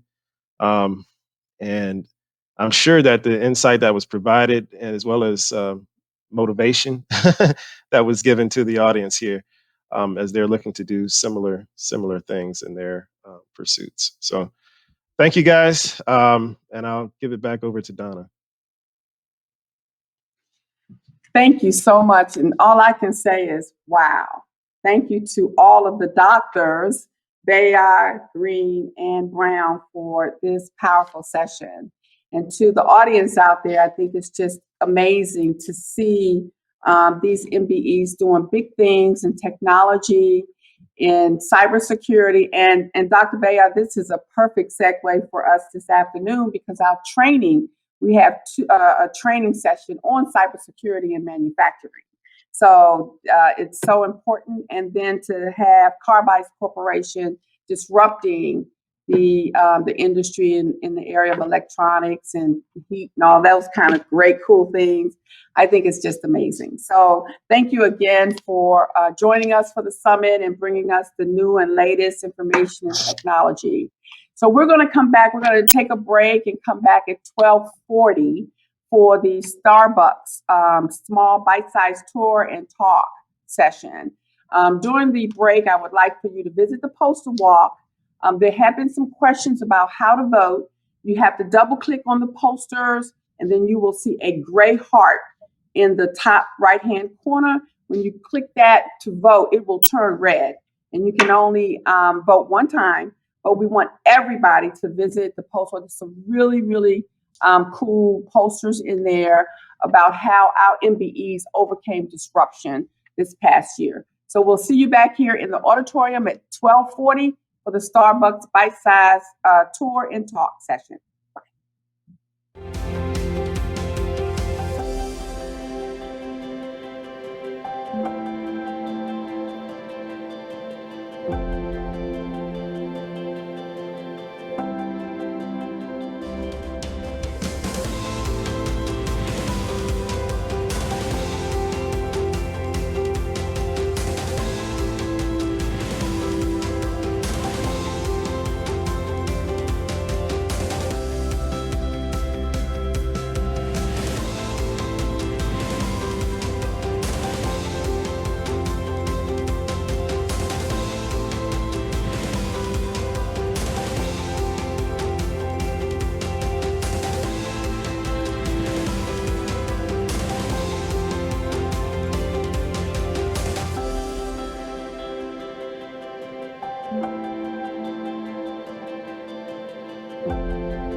Well, welcome back for our Starbucks bite-sized talk, tour and talk session. We're so happy I'd like to say thank you to our supporting partner, Next Generation Manufacturing, and who has put this together. And I'd like to introduce Regina Maddox, who is the Executive Director of Next Gen Manufacturing, one of our supporting partners, not only for the Summit, for the Advanced Manufacturing Center. So take it away, Regina. She's going to host the session for us. Thank you. Awesome. Thank you so much, Donna. And thank you to you and your team for partnering with us, or actually letting us partner with you again for this 5th annual MBE Summit. We appreciate all that you do for the manufacturing community and all the support and resources that you bring to the industry and to us. And thank you all for joining us this afternoon. We're excited. We're going to travel to Augusta, Georgia for a virtual tour of the manufacturing facility there. And we're going to have a discussion and conversation with the leadership there. And I think you're going to be very happy and pleased with the information they're going to share and the cool facilities you're going to see. So a bit about Next Generation Manufacturing for those who may not be familiar with our group. Next Generation Manufacturing connects manufacturers to share best practices, innovations, and resources, and of course, opportunities to participate in great conferences like this one, and to partner with the Summit and Donna and our team at the MBE and MBDA. So more information about our organization can be found at nextgenerationmfg.org, or of course, feel free to reach out to me directly. So we'll now segue to Clotilde Jasmine with the Ryan Companies, and she'll kick off today's conversation, and we will let her take it from here. So thank you so much again, and Clotilde, we look forward to hearing from you. Fantastic. Thanks so much, Regina. I'm going to just drop up a little slide. I'll tell you guys a little bit about Ryan before we get started. So once Regina closes hers, I'll open mine. Ryan Companies is a national design build contractor. We are headquartered out of Minneapolis, Minnesota, but we do have 15 offices, actually 16 now. We just announced a new office. So 16 offices around the country with 1,500 employees. We're an 83-year-old company, and we work very, very well in the industrial sector, specifically with manufacturers. So I put a little slide up on the screen here just to give you a feel for some of the work that we do. We are a developer, so we're a landlord and we build and own properties, but we're also a general contractor. So to the extent that we have clients who either already own the land or already own the building and want to expand, or they own land and want to build a new building on it, we actually can serve as a GC. And as you can see here, we've got a great book of corporate clients in the industrial and manufacturing sectors. And so just wanted to share a little bit about Ryan with you guys. I am Clotilde Jasmine, and I am the market leader for the Atlanta office of Ryan, and I focus primarily on projects in the Southeast region. And so that's going to be here in Atlanta and in Georgia, but that's also going to be anywhere in the Southeast, in the Carolinas, Tennessee, Alabama. So any projects that are existing in the Southeast would fall under my purview. So that is a little bit about Ryan. I'll stop sharing now and go ahead and introduce to you our distinguished panel here. We've got Heather Hatcher and James Hing from Starbucks, and we're very excited to learn a little bit more about the Augusta facility specifically. And Heather's got some great information that she's going to share with us about her facility in Augusta.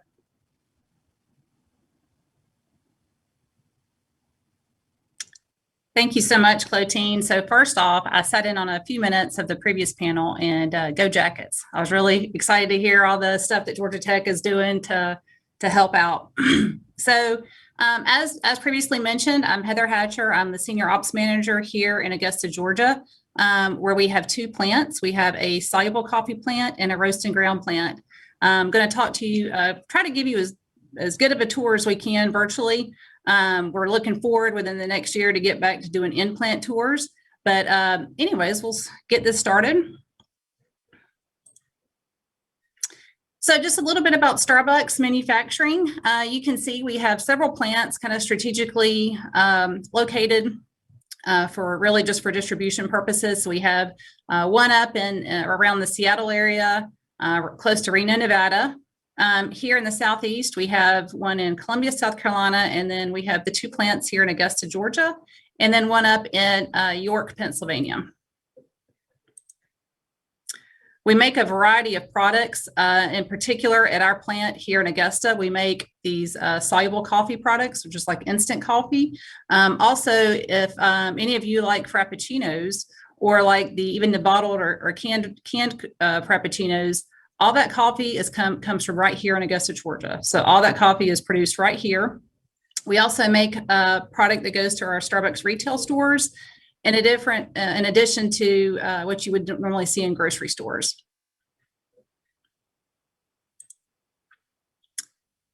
So again, this is just a variety of products that our plant here in Augusta, Georgia makes, and then we will transition into the plant tour.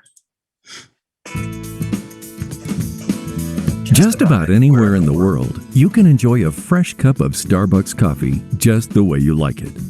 Whether you're at home using a standard brewer or French press, at a Starbucks retail store ordering an espresso shot, frappuccino, or ready-to-drink beverage, or on the go with Starbucks via Instant Coffee, a rich, delicious cup of Starbucks coffee is just moments away. But how do they consistently get that fresh roasted flavor into all of those packages? The process begins in our state-of-the-art roasting and soluble plant in Augusta, Georgia. In the receiving area, 110-pound sacks of the world's finest coffee beans are unloaded and prepared for cleaning. Beans are loaded into a hopper where they're cleaned and separated from any foreign debris.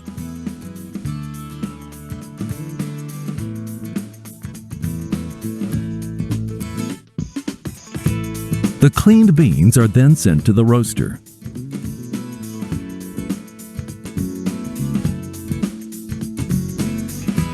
Here, heat is applied according to each coffee's exacting standards to enhance the desired tasting notes and ensure a perfect Starbucks roast.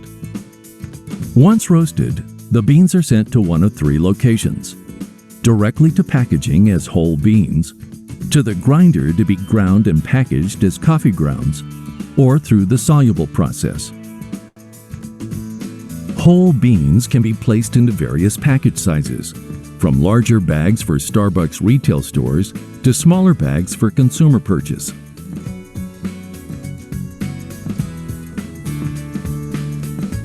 Large super sack bags of roasted coffee beans are also shipped to our partner, where the beans are ground and packaged into K-cups. Some beans are sent from the roaster to the grinder. Here, freshly roasted beans are precisely ground to maintain uniform flavor across the product before being packaged into 1-pound bags. All whole bean and ground coffee bags are deoxygenated and sealed to ensure the freshest coffee reaches the customer.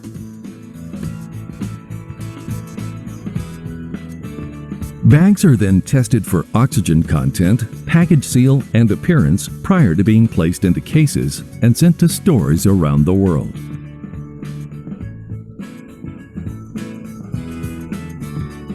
To create Starbucks soluble coffees, some grounds are transferred to a mixer, where they're combined with just enough water to form a concentrated coffee.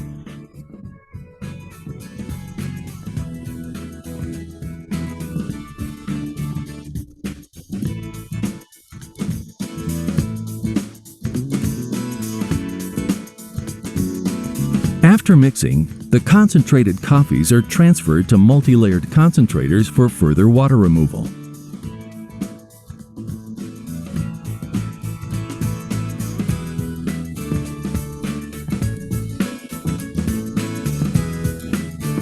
This now thick concentrated coffee is then piped to the spray dryer, where heat is applied, drying the concentrated liquid coffee into a powder form.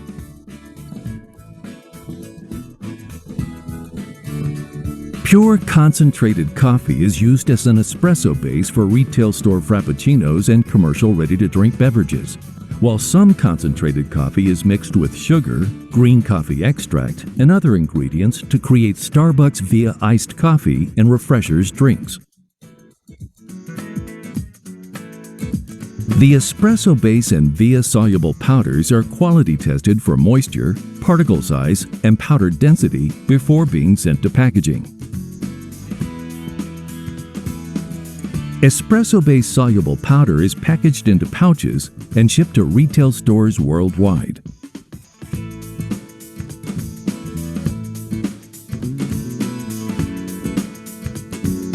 Starbucks Via soluble powder is carefully portioned into individual Via sticks.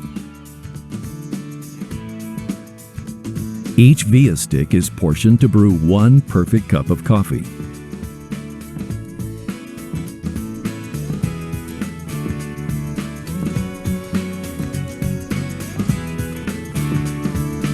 Via sticks are counted and inserted into the Via cartons that you see at your local Starbucks store or grocery store.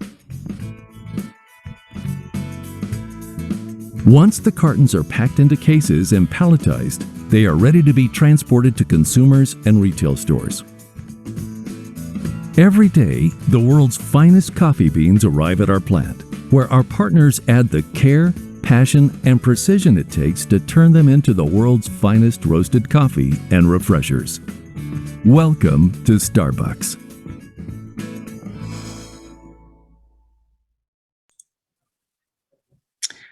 All right, so that was just one video, and I would here we're crediting Quick Start. So those of you who are manufacturers, Just about anywhere in the world, you can enjoy a fresh cup of Starbucks coffee just the way you like it. Whether you are at home using a standard brewer or French press, at a Starbucks retail store ordering an espresso shot or frappuccino, or on the go with a ready-to-drink beverage or Starbucks Via instant coffee, a rich, delicious cup of Starbucks coffee is just moments away.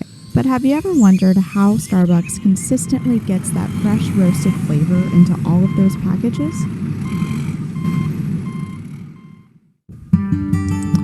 Starbucks built the Augusta Soluble Coffee plant in Augusta, Georgia in 2013 and started operations in 2014. Starbucks then expanded the plant in 2018 to include the Georgia roasting plant.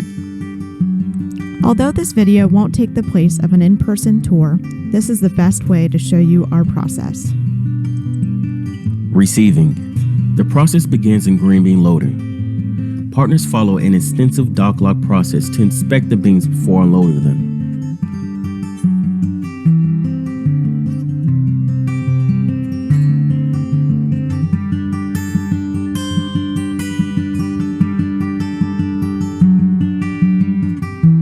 We look for pests and also ensure that the truck hasn't been tampered with.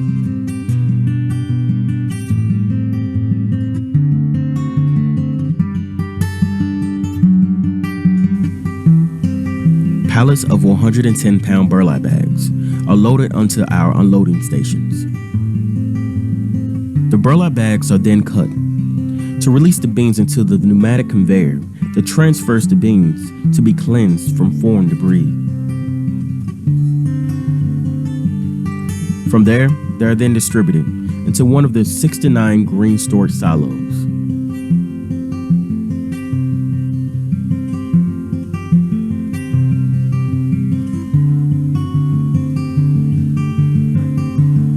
Roasting. The cleaned green beans are sent to the roaster from the silos using pneumatic conveyors.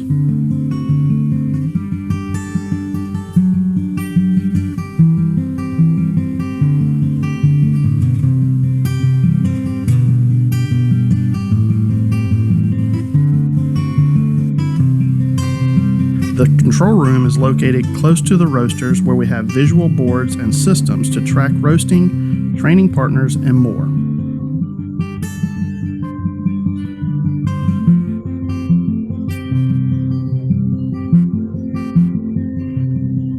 On the HMI screen, we can see the transfer from the green bean storage silos to roasting. Green silos indicate green beans, the brown silos indicate roasted beans.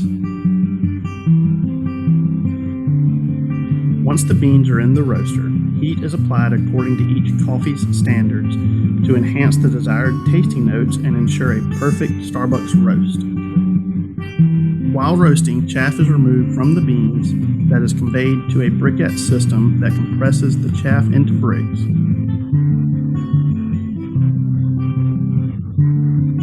These bricks are transferred by conveyor into a compactor.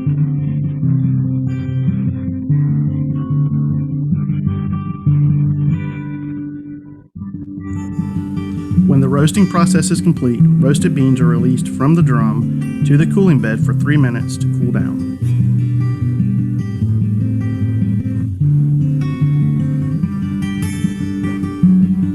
Once the cooling process is complete, the beans are conveyed up to the destoner intermediate hopper.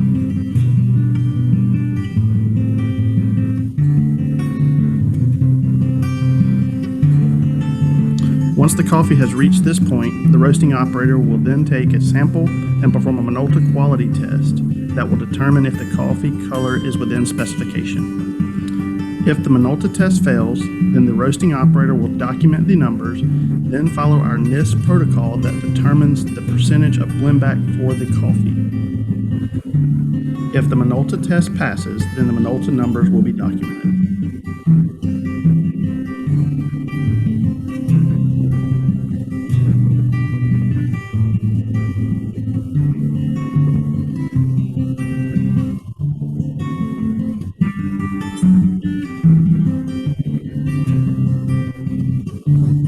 After the transfer from the cooling bed to the intermediate hopper is complete, it is sent down to the destoner, which lifts the beans to the destoner hopper and leaves foreign material behind.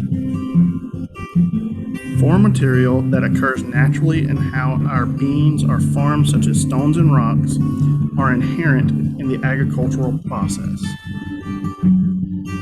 Once the destoning process is complete, the coffee is then dropped into the destoner takeaway hopper, then conveyed to the roasted silos.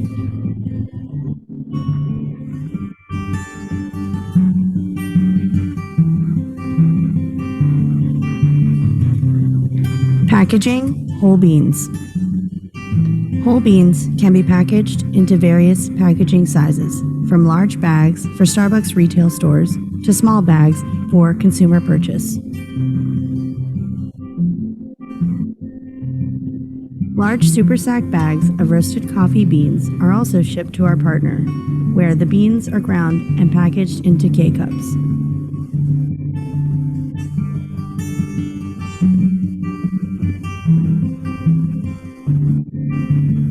Packaging grounds. Some beans are sent from the roaster to the grinder.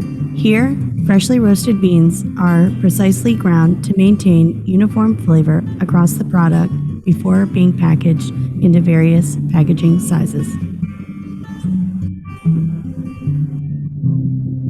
All whole bean and ground coffee bags are deoxygenated and sealed to ensure the freshest coffee reaches the customer.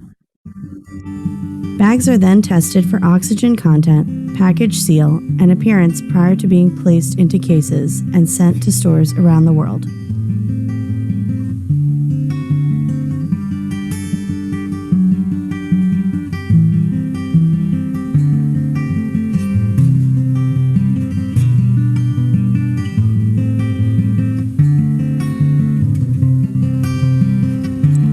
For the soluble side, there is an extra step after roasting to create soluble powder. Extraction. The first step in our soluble process is to extract coffee liquor from the roasted coffee beans. After the coffee beans are roasted, the beans are now ready to be ground and placed into one of our 8 extraction cells. Each cell is loaded with up to 1,200 pounds of ground coffee. Once the cell is full, an operator will level the cell and ensure that no coffee grounds are in the way of the cell lid.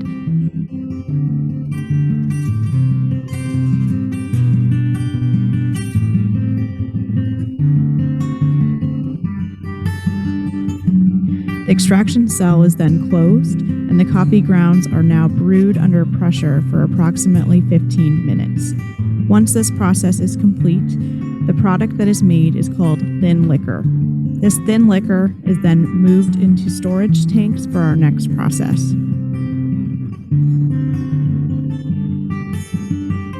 The next step in our process is called thermal concentration. This step is crucial for removing water from our soluble product and creating thick liquor. The last step in our soluble process is to remove moisture and create our soluble coffee powder. This is done in our heated spray dryer. This process takes thick coffee liquor and sprays it as a fine mist from the top of a 9-story vessel. As the mist travels from the top of the tower to the bottom, the heat removes moisture. To ensure that as much moisture as possible is removed, the mist needs to travel from a certain height. As it travels through the tower, water vapor is removed, and what remains is soluble coffee powder.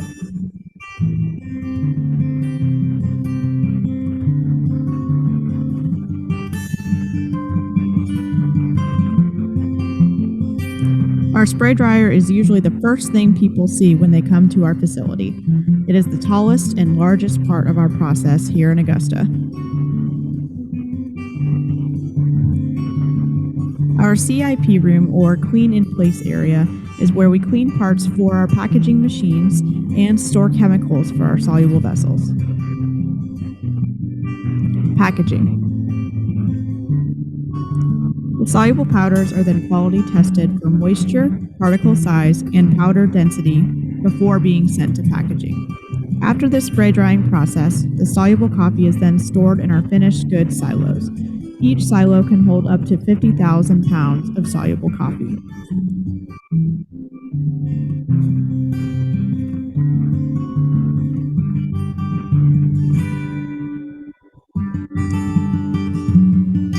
Soluble powders are packaged in 3 ways. In Starbucks via sticks as coffee, iced coffee, and refreshers. In bulk packaging for consumer packaged goods. And in espresso-based pouches for retail store use in frappuccinos.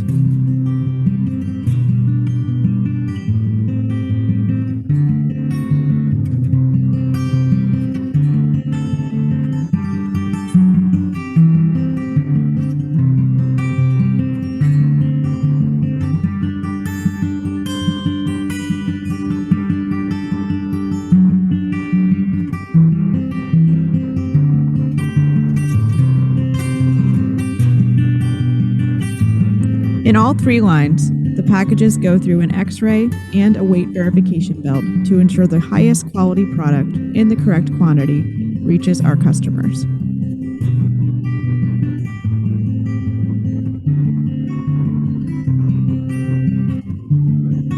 VIA sticks are counted and inserted into the VIA cartons you see at your local Starbucks store or grocery store. The espresso-based pouches are shipped to retail stores for use in frappuccinos.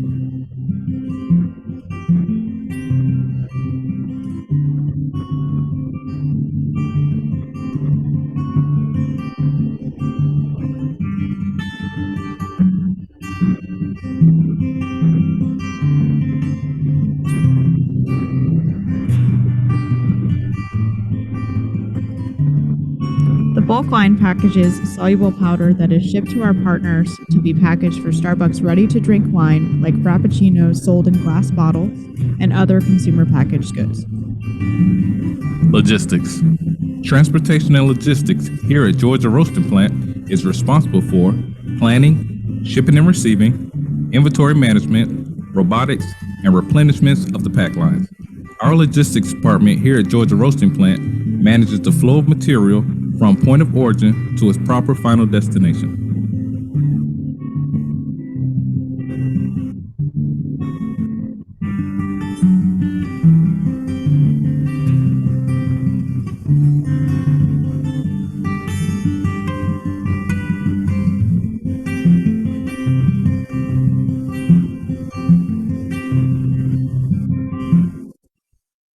Every day, the world's finest coffee beans arrive at our plant, while our partners add the care, passion, and precision it takes to turn them into the world's finest roasted coffee.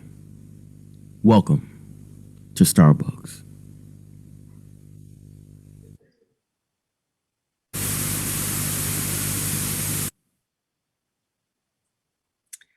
So I would like to say the very first video, you may have noticed Quick Start at the end of it.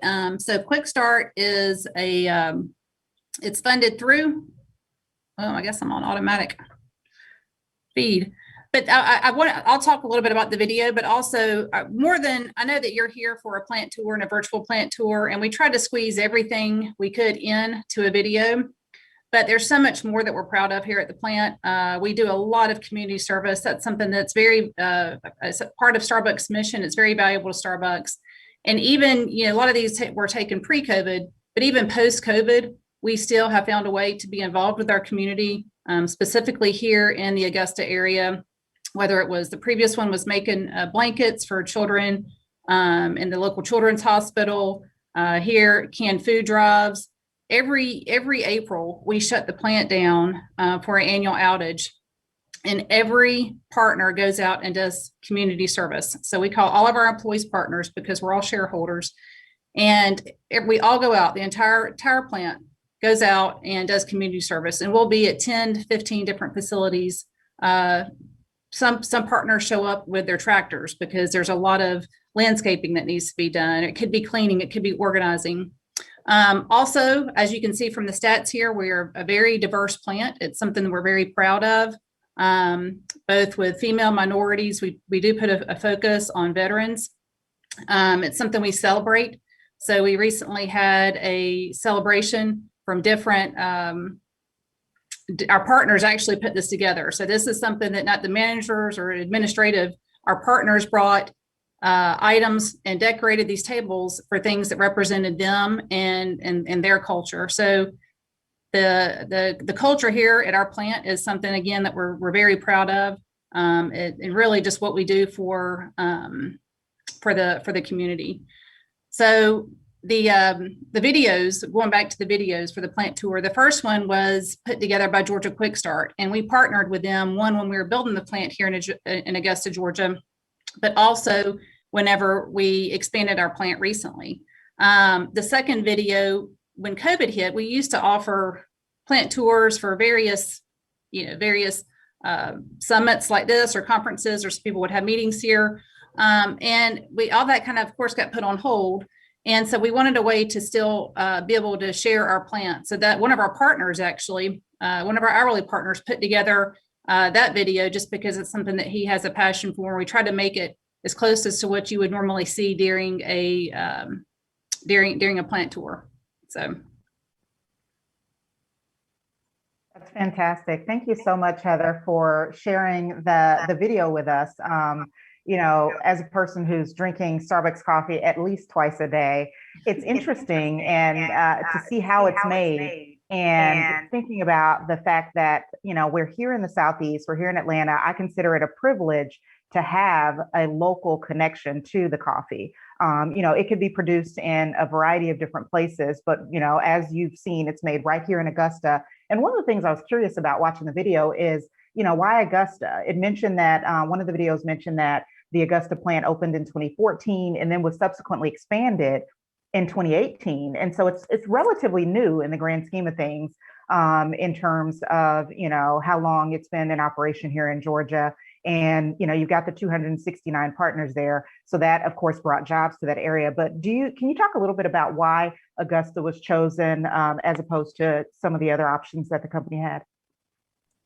Yes. So as you can see, we already had locations throughout the United States, and actually already even in the Southeast in Columbia, South Carolina. So that was, of course, considered as well. When Starbucks was looking to build the soluble plant, so it was the first of a kind for Starbucks with soluble coffee processing. Prior to that, all the plants were roast and ground, making a soluble product. I mean, as you saw from the video, it's a lot of chemical type processes, even though it's just coffee and water. You still need pumps, and you still need a lot of the equipment you need in like a chemical industry. So a couple of the things that really attracted them to Augusta, one was the low utility cost. And then there's a lot of state benefits. I mentioned Georgia Quick Start. Georgia Quick Start put that video together for us, but they also were here, and it was free of charge to Starbucks. It was just because we were building a plant and going to be employing so many people here in the area. They helped us develop training material. They actually helped train all of our partners, helped us develop operating procedures. Also, the permitting was easier in Georgia compared to some of the other states. as far as like just the timing and how long it took. But I will say one of the biggest draws to Augusta, Georgia was the talented workforce. There's a lot of industry here in Augusta, Georgia. I can even speak to that. I'm not from here, but I've lived here for 20 years and an engineer, and my husband's an engineer. And it's one of the few places we can both work in industry and manufacturing and not have to work together. So it's a very it's a very industrial area. We have just fantastic talent here. So it was, and then you also have the manufacturing support because of, whether it's just, to service pumps, for gaskets, that sort of thing. We have a lot of the infrastructure here in place in Augusta, Georgia. I'm glad you mentioned a couple of those things, particularly the wonderful talent that we have in the manufacturing industry here in Georgia. I think that's something that's important and something to be celebrated. And, if you look at, for example, this event itself, this is truly a celebration of the breadth and depth of talent that we have in the manufacturing sector here in Georgia.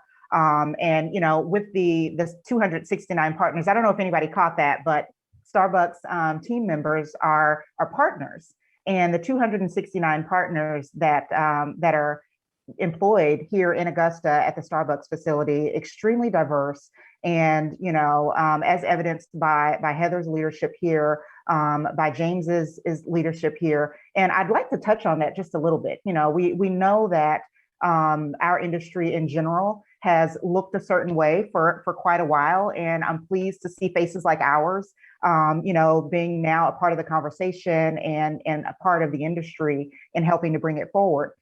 Can you talk a little bit about that? Because, I think it's very meaningful that you are, leading this plant from an operations standpoint. And can you just sort of discuss in general how you, in the role that you're in, as well as the company in general, are encouraging that type of diversity amongst the leadership with your partners there at the Augusta plant? Yeah, well, it's gonna sound kind of generic, but it honestly, it starts with leadership. So, yeah, of course, Starbucks leadership is executive leadership, but going down to here at the plant level, our leadership team is diverse, and honestly, not even because we've had to really, I guess, put a lot of effort in it, but we have a lot of talent here in the area, and we have Augusta's a diverse area. And but if we don't have a diverse leadership team, how can we it makes it, how can we say we want to really promote a diverse workforce? So yeah, even like with me, so Starbucks offers parental leave for both male and female for 12 weeks. I mean, there's different things like that really attract people to manufacturing who maybe weren't necessarily attracted to manufacturing and under other circumstances. We also really encourage, so Starbucks has a program through Arizona State where they'll pay for you to get a degree, and it could be in nursing, it could be something that's not even related to producing coffee or as a barista at Starbucks. It's really to better the community, and that really attracts people. People are interested in that, and that's something we really push, especially to our younger workforce. It's, hey, Starbucks will pay for you to get a degree. We really push that. We celebrate them whenever they graduate.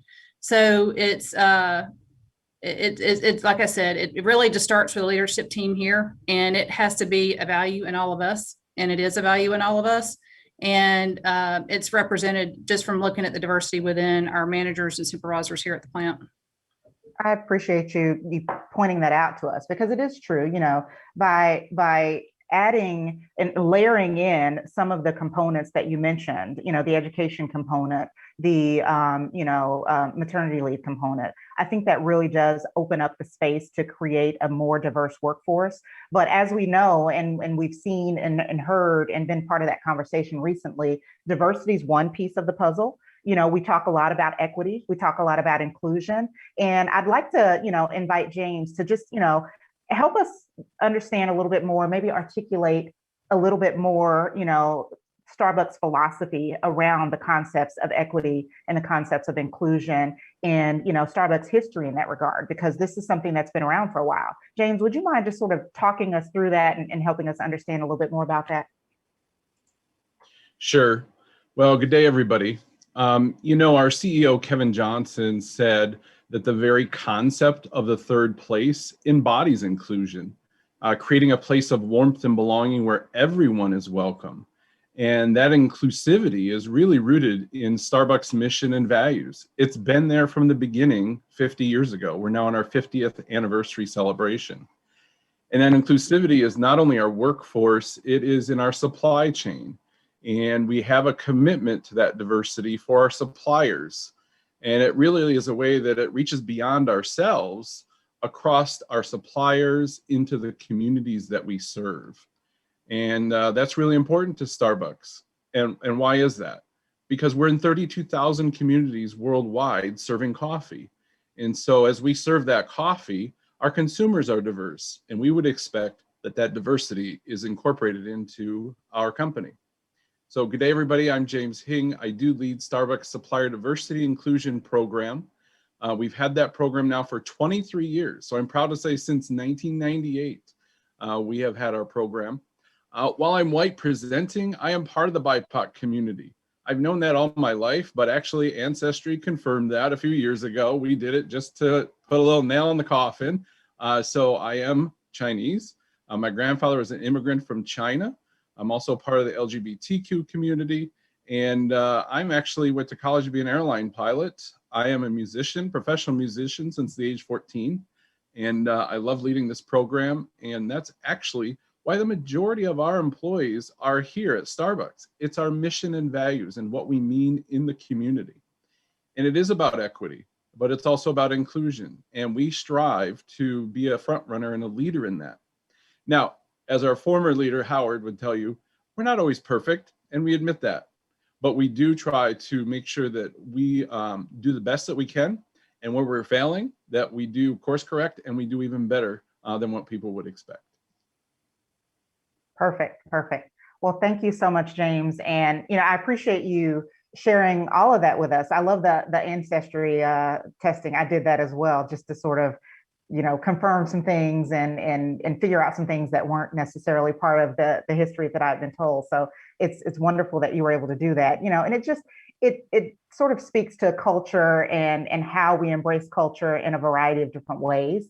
How we can articulate our culture in the workplace. And, we've got about, I'd say, 8 to 10 minutes left. I do want to remind the audience that if you have questions, feel free to drop those questions in so that we can share those as well. But I do have more. And, while we're talking about culture and talking about, the company in specific or general, and then specifically the Augusta plant, I wanted to sort of ask you all, as we saw all the great pictures of the different events that Starbucks has done in the Augusta community, the community service events, your relationship with Georgia Quick Start. I think all of that, the having that moment in April every year to pause and look at how you can give back to the community. All of that was kind of turned upside down, right, last year in 2020 with COVID. I think that a lot of us really just had to stop and figure out where we were and figure out where we needed to go. And now that we're starting to feel like we're coming out of it, I won't say that we're out of it, but we feel like we're coming out of it. I would like to reflect a little bit on, in hindsight, now that you're looking back, is there anything that you had to pivot and change with regard to either your culture or just, the skill sets of people that you're recruiting, maybe people you had on your team, your partners, were there some skill sets that had to really get tested and redeveloped and reevaluated as a result of 2020? Yes, of course. So first I'll start with just kind of our culture and community service. So of course we were, we had been going inside buildings, cleaning, doing stuff for them. Of course that people didn't want us to come, they don't want visitors coming into their facilities. So we were still finding a way to reach the community. So I'm not sure if you saw one of the slides, but one of the local schools that we sponsor, we provided, we intentionally sponsor low income area schools. And so all of a sudden now they're having to do schoolwork from home. They don't have a Chromebook and laptop. So we provided Chromebooks when they were in class. We provided masks, things so that they weren't relying on the situation at home or their parents to ensure that they were still being, getting the education that they need.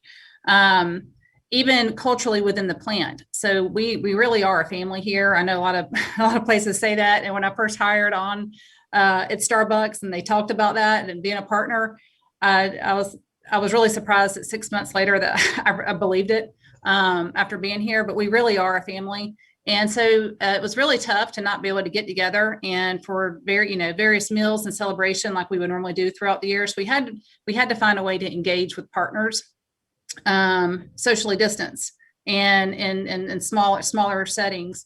So that of course was a challenge. But we'd make it a point to still get out on the floor and connect with the partners. We call it our 60-second rule. It's to go in and just connect and talk about something for 60 seconds that's not work related. Hey, how's your wife? I know she was having a minor surgery last week. Whatever it is, make that personal connection. And then, of course, consumer behaviors changed over during COVID. So a lot of people, they would go to work, they drink their coffee at work. Maybe they have a coffee kitty or whatever. Well, now they're drinking coffee at home. Well, guess what? Most people buy ground coffee for home. So the coffee that we were producing, we had less. And then when the stores closed, with the Starbucks stores, a lot of them were closed or restricted hours or drive-through only. We had a shift kind of in our volume and distribution of how much was going to the stores and then how much was going to ground coffee in grocery stores. So those were two different machines. So two different skill sets. So cross-training and flexibility became really kind of, I'd say, a top priority during COVID and still is. And so we even still remain, what do we need to do to ensure that we have the flexibility? I will say that throughout everything, Starbucks always put partner health first. And because of that, because Starbucks put partner health first, the partners gave back to Starbucks, and we did not miss an order during the pandemic, where that wasn't the case for a lot of manufacturing. Oh, that's amazing. And it's interesting. I hadn't thought of that, when people aren't going into the workplace, when people aren't going to restaurants or even just not going to their local Starbucks, on the corner, that we are making the coffee at home. And so having to pivot to ground coffee to accommodate that uptick in demand. Do you think going forward, based on where things are trending, do you think that some of those changes that you were able to make during 2020 will start to carry forward? Are you seeing that trend continue of, making coffee at home versus having coffee outside the home? I think so. So I think, some people may have kind of turned either, they were no longer going to Starbucks and getting their favorite latte. So maybe they had to find a way to make it at home, and maybe they perfected it with their quarantine at home and they like it or something. And then also some more people are just probably going to work remote now. I think a lot of companies may have realized that, they can avoid a lot of maybe overhead costs or something. And they were, and employees were just as efficient working from home and working remotely. So it's hard to say, but of course that is something that Starbucks is monitoring, and we're here as a operations manager. I'm preparing my team to be the most flexible. So no matter what happens, where the demand goes, as more people get vaccinated and as the world changes, let's be prepared and flexible to support either. Fantastic. Well, I do appreciate it. We did get one question from the audience about the packaging process, and it was a quick question with a quick answer. How long did it take to develop that? If either of you know, it was a very technologically advanced process. Was that something that was developed here, or was that brought over from one of your other plants? Well, so the packaging of roast and ground coffee, we have very similar machines throughout the network. And our plant in Seattle, Washington, Kent, Washington is our oldest. I don't know exactly how many. Maybe James, I want to say they may have been close to their 30 or 40 year anniversary. But they were the first, because Starbucks at Pike Place was the very first store. Oh yeah. And it was just a little small roastery, then expanded into the plant. So that's technology that already exists within the plant. Mm-hmm. And then with the soluble process, that was all new, and that's something that Starbucks have been working on for several years with some external manufacturers to help develop that process. Excellent. Well, thank you for sharing that information with us. I think everybody really enjoyed sort of understanding more about the process. I'm pleased to know how fresh my coffee is, that it's coming right here from Augusta. And I do want to thank you, Heather, and thank you, James, as well. Regina, for having us and bringing us all back together again. I do believe that it's time to wrap up, and we'll be preparing to move into the next event, but I'm going to hand it over to Regina. Regina, do you have any additional comments or thoughts you want to add? No, actually, that was a fabulous, a wonderful session. And if you do, we've been notified we have a couple of extra minutes. If there's anything else that you'd like to ask, you're welcome to. I know we had some questions that came in with registration. So if you want to ask some of those or some of those that had come through earlier, that would be great. And then we can wrap up and just run just a couple of minutes past the original 1:30 stop time. We may want to go into the more about the culture or perhaps even the COVID impact. Yeah, I actually did. That was a question that I wanted to ask if we have a couple of extra minutes. I know here, at my company and similar to you all, we didn't really stop. We had, of course, we slowed down, but we still, the work that we do, construction, was considered critical. And so a lot of our team members continue to work throughout the pandemic and, of course, work in the safest manner possible. Now we're all starting to, embrace the path forward. I was able to get my vaccine and am pleased that, other people are starting to feel more and more comfortable doing that. Is Starbucks, how are you all handling the vaccine in terms of your manufacturing process and, and how you're working on that concept of safety with your team members and partners? Yeah, so Starbucks, as I mentioned, throughout the whole pandemic and even still, Starbucks is putting partner health first, no matter what. And so we don't want partners to have to make a decision between, hey, this is the only day I can go get the vaccine, but I have to work. We are allowing partners to leave work, go get the vaccine unpenalized.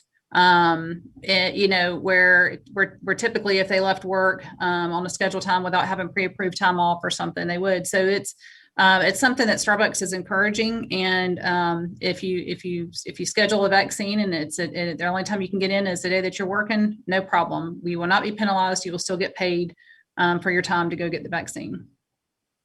Well, that sounds great. And I think that, that trend is going to continue with a lot of our employers here in Georgia. And, hopefully some of you all who are employers and have team members, I'm, sensing from a conversation I'm having with a lot of people that people want to be out, they want to get to work, and they want to do it in as safe a manner as possible. And so it's wonderful that we have these opportunities to create a culture of safety and encourage people to do everything they can to protect themselves in the community and to continue to be productive. I love that school's about to start, and I saw the backpack event with the kids. Do you think that you all will have that opportunity again this year as school's about to gear up and the kids are preparing to, decide if they're going to be remote or go back in person? Is that something that's maybe on the horizon for the team? Definitely. Yeah. Every year we typically stuff backpacks with school supplies. We get all the school supplies from the teachers and we go ahead and prepare the backpacks. We actually will sometimes even have partners come off the floor on their lunch break, come and help stuff backpacks. So we even do community service here at the plant, not just going out into other facilities. So yeah, that's definitely something we'll do. And I think we'll wait and see what the school system needs. We typically do an event every single month with one of the local schools here, whether it's supporting their a reading event, the Dr. Seuss, we usually help out with that, just different things we do. So there's an event going on every month. So we'll see how things look when school is getting ready to start, what their needs are. That's fantastic. Well, I would say for those of you who are in and around Augusta, in and around North Georgia, this is a fantastic member of our community, a fantastic partner for all of us in the manufacturing sector, and just to open their doors to us and show us how the process plays out and help us to understand conceptually. I'm hoping that everybody saw a little tidbit of information that maybe will help you in your own manufacturing process, or maybe gave you an idea for how you might be able to get involved in your community and use the resources at your disposal to, use Starbucks' example of embracing diversity, embracing equity and inclusion, focusing on that in the leadership, as well as partnering with the community and empowering all the employees to be our best while doing all of this in a safe manner. So thanks again, Heather. Thanks again, James and Regina. Really appreciate this and look forward to getting together with you all again.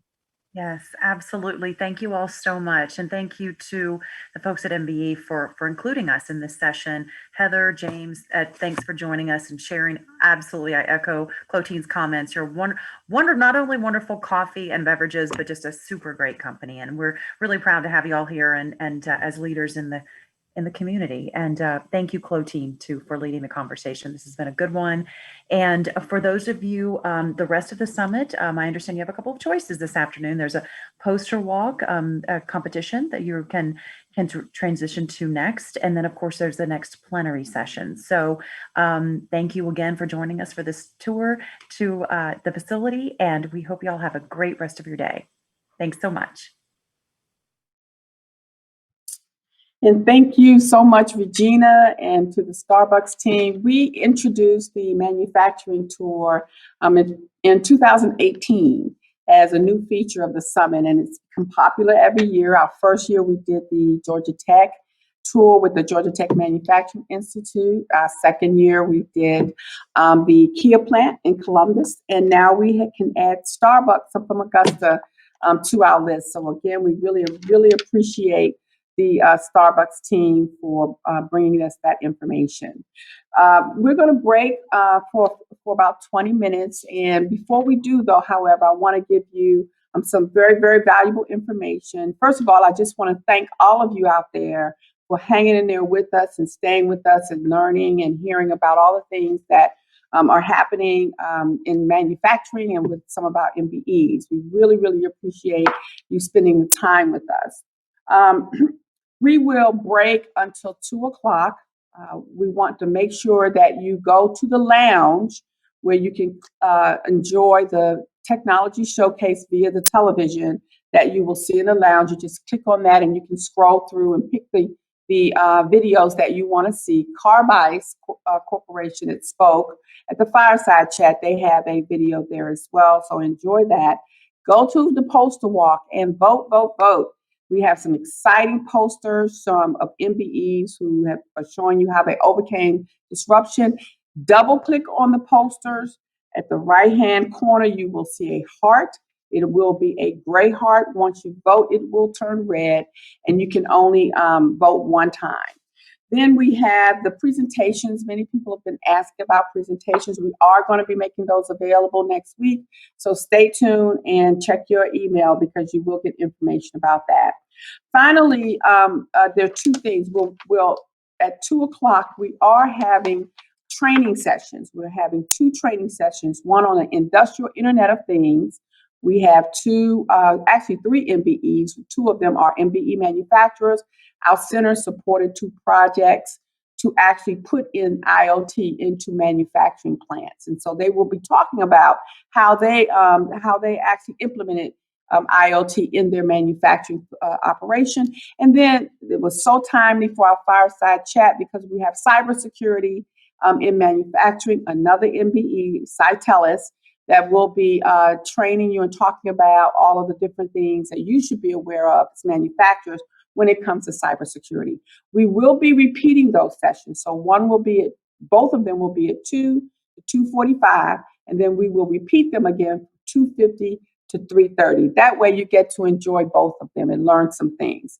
3:30 to 5 o'clock, for those of you who have fast pitch meetings, please make sure you just click on the fast pitch and schedule your meetings. And then finally at 5 o'clock, we will meet back in the knowledge networking pods. So we're going to go, we'll gather there in one room so that we can announce who the award winners are for the poster walk, and then just do some wrap up and some quick networking with everyone. But we will see you at 5 o'clock in the networking pods. We'll see you at 2 o'clock in the different training sessions. And of course, the corporations will see you at 3:30 for your one-on-one meetings. Thank you again and have a great afternoon.